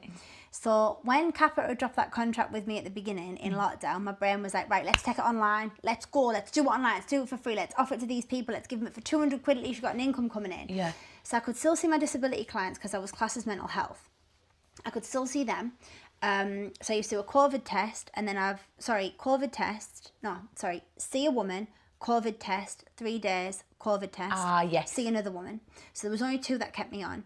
And if it wasn't for the Turnbulls, the family of the Turnbulls, I would never have got through lockdown, because I continued to see their mum the whole time. And if it wasn't for them, I wouldn't have been able to survive lockdown at all, because I had no income. I didn't get any help from the government. I didn't have any statistics. I wasn't on any registers. I wasn't in premises. I did nothing. I didn't even qualify for directors and stuff, because that get paid yourself thing, because I own the business and I employ me.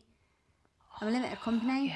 So serious, mate, I was like in dire straits for it. So there was points I had to borrow money, but I still had the contracts like for Total and stuff. So I still knew that it was like at least 10 grand coming in. So I knew that was my limit. Mixed in with some of the stuff that I'd had, that was that. And that was where that was at. Then when I come out of lockdown, Janine Spriggs, I absolutely fucking adore her. Oh, absolutely brilliant. She come in and got a lymph drain off me. Yeah. And she was like, bloody skinny. And I was like, oh, well, yeah, it does do that. And she was like, it's inch loss. And I was like, it's not inch loss. She went, mate, put it as inch loss. Put it as instant inch loss. So she did me one post one time. I got 1,800 followers over the next week off her. And I went through the roof. And that woman put me on the goddamn map. And it was instant inch loss. Well, at this point, my other knowledge came in when people started to learn what I was now I was, and I could do digestion massages, and I can do stomach resets, and I can do body this, and you can get on my bed and I can just go, right, we're going to do this. So I went through the roof, and this is how I got the 6-minute sellouts. So it got better and better and better. I've got the offshore stuff pending for the end of the year. We come back out. I get the block on Instagram, like, what do you do? So I'm sat, and my little brain's like, right, how? So I was like, right, you've got an email base there. The email base I couldn't get hold of. So I had to then go individually to email people. Emails get blocked. It was like, honestly, mate, it was just one thing after another.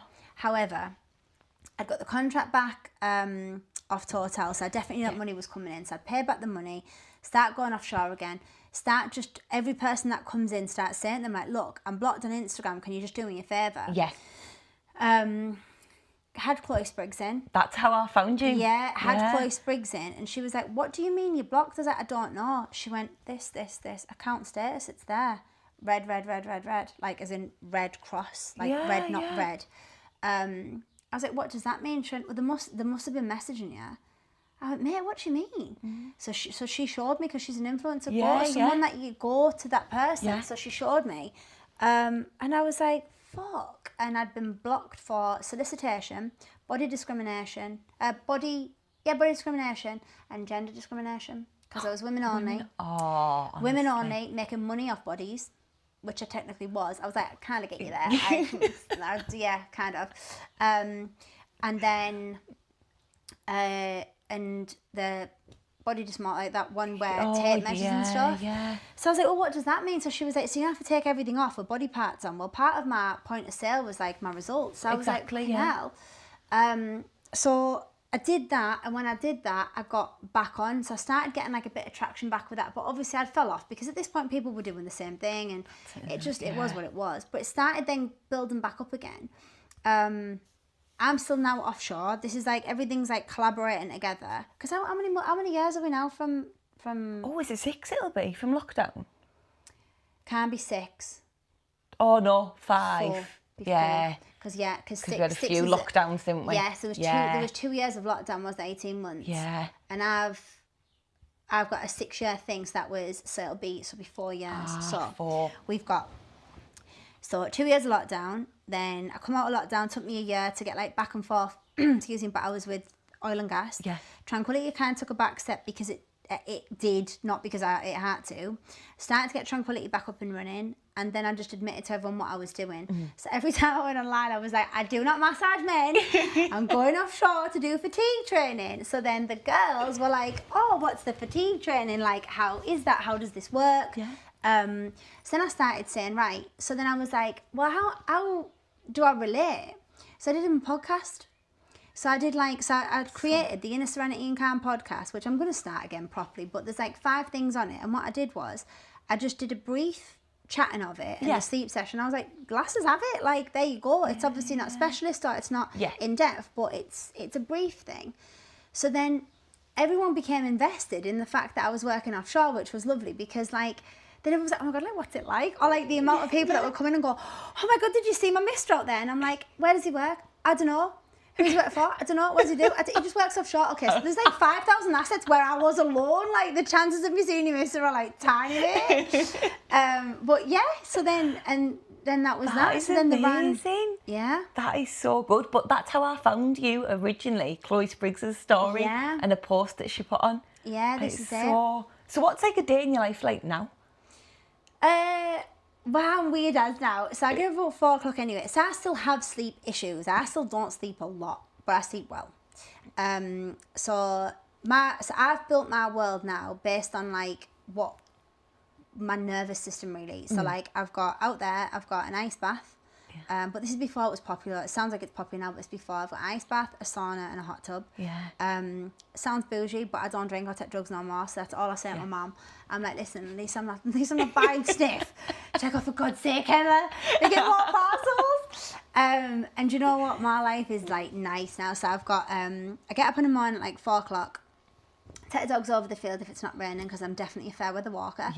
I stretch in the morning. I then do a little coffee. I might do one of them or I might not. I usually do a cold tub or a cold something. And then at the moment, it's mainly Tranquility. So basically, I work between 7 a.m. and 1, or I'll do like an evening. And if I'm honest, at the moment, my world's been all about resetting me. And then this year, it's about like my life, because I've built businesses while my friends built lives. And everything goes by the wayside. Like the relationship that I was in was on off because it could be. Whereas I wouldn't put up with that if I'm at home all the time. But I did. I put up with things that I probably wouldn't put up with again because I wasn't really here. Whereas now I'm like, no, well, I want this. So then I've always ever said, and it was funny because my school friends, me and one of them were talking the other day, and she went to me, hey, do you remember when you said you're going to build a business, then build a life? And I went, oh my God, I forgot that. No. She went, we sat at the kitchen table, we were all going down on a night out, and I was sober. And then I had a bit of a drink, and then I would have a drink. So I don't really like drinking. And I don't associate drinking with fun.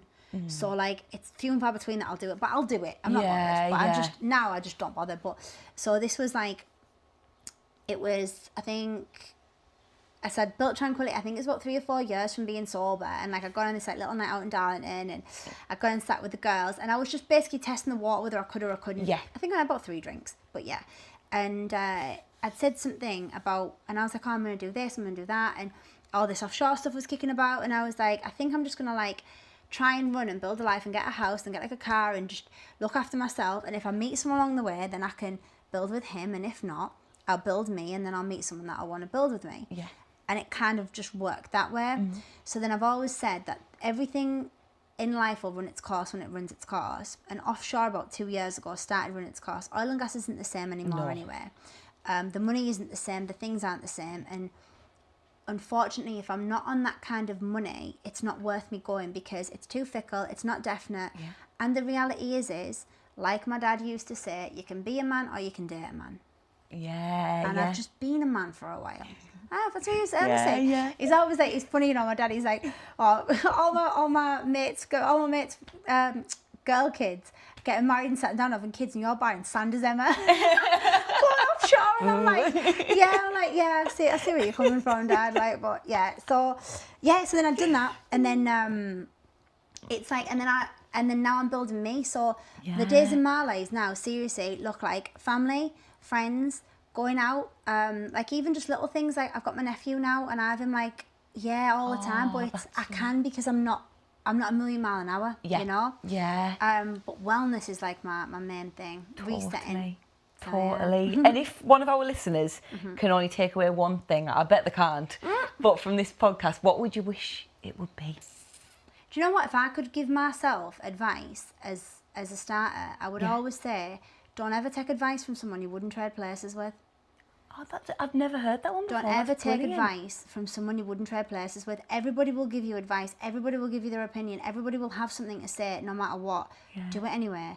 But don't ever take advice from someone you wouldn't trade places with. I would never have took business advice from my drinking friends. But I would never take drug taking advice from my business friends. You know, like, and this is the thing. And I've learned over the years that if you would not, in that circumstance, okay, so like this, so for example, like you get someone that's absolutely fucking loaded, but they are single, don't take relationship advice from them. Do you know what I mean? So it's not like don't take different advice. Look at the advice that you're looking at from them or that they're giving you and look at them in that world. If you respect and admire and would trade places with them, take that advice. But if you wouldn't, don't. That is so good. Don't take advice from someone you wouldn't trade brilliant. places with. And on the topic of advice, we'll finish with a question that we always finish with. And it's if you could go back to young Emma and give her one piece of advice, what would you give her? I'd fucking tell her you got suicide ideation, mate. It's not that bad. I would have been like, listen, I would actually say that. I would say, like, listen, you've got suicide ideation. Like, it's not that bad. Don't worry about it. But yeah, if I could go back and tell me something. Do you know what? I don't know. I used to think I'd go back and say, go and start a family. That's what that's what I think I would have said. But do you know what? Seriously, I'd think, like, I'd say something along the lines of, it's cliche as, but I'd say, like, don't fucking listen to them, mate. Yeah. Like, everybody, my whole life, seriously, and they'll all tell you themselves, have put me down, put me off something, it's whatever, it's fucking crazy stuff, aren't it? Like, people just want sex off you, all this stuff, right? And I'm like, I look and I think, have you ever heard the saying that says, you would never believe the violence it took to be this gentle? Oh no, I haven't. Oh, mate, I love quotes. I've had to live off quotes because I didn't have mentors and stuff. So you'd never know the violence it took to be this gentle, yeah? And the amount of people that turn around to me and go, God, I wish I had your life. And I go, you fucking don't. You would not have wanted to go through what I've gone through to get this. It's even like this house. Like, I am neurotic about, like, I like things in the places and stuff. And it's because of the way that my brain works. Because I had to learn, when you haven't got anyone to depend on, you've got to depend on yourself. And again, I love quotes. But there was an Instagram reel that I seen the other day that broke my heart, And it's just this girl, and she videos a girl from behind, and the quote that comes up that says, I used to think being strong, independent, and getting my shit together was a flex until I sat with my friend who rang her dad and rang her mister for everything, and I thought, name the bigger flex. Because you've got people to rely on, and being strong sometimes isn't always, you're forced into it, you know. And some of the most influential women, and this isn't, I don't mean to be sexist, but you've got to be in a world, it's a man's world, and it is. And I'm quite old school, me. I think men rule the world, I do. I think women can, but I think men rule it. And in a world of that, you can be a man or date a man, and I do agree with that. And some of the most influential women that I've met, and I've got some powerful women in my world, they agree with a lot of what I say, in the sense of, it is goddamn hard. You're always up against it, and if you could just have someone at the end of the day to be like, listen, it's fucking all right, and have a bit of a cuddle, it's what you need and what you strive for, you know? So I'm not too sure if I go back and say, like, look, you do need to focus a bit more on your personal life. But it is everything happens for a reason as well, doesn't it? Like, and this is it. So I think I would just say, like, don't take advice from someone you wouldn't trade places with. Brilliant. But thank you so much for this episode and coming on. Been different, it's an absolute pleasure. It's amazing. The Source Force.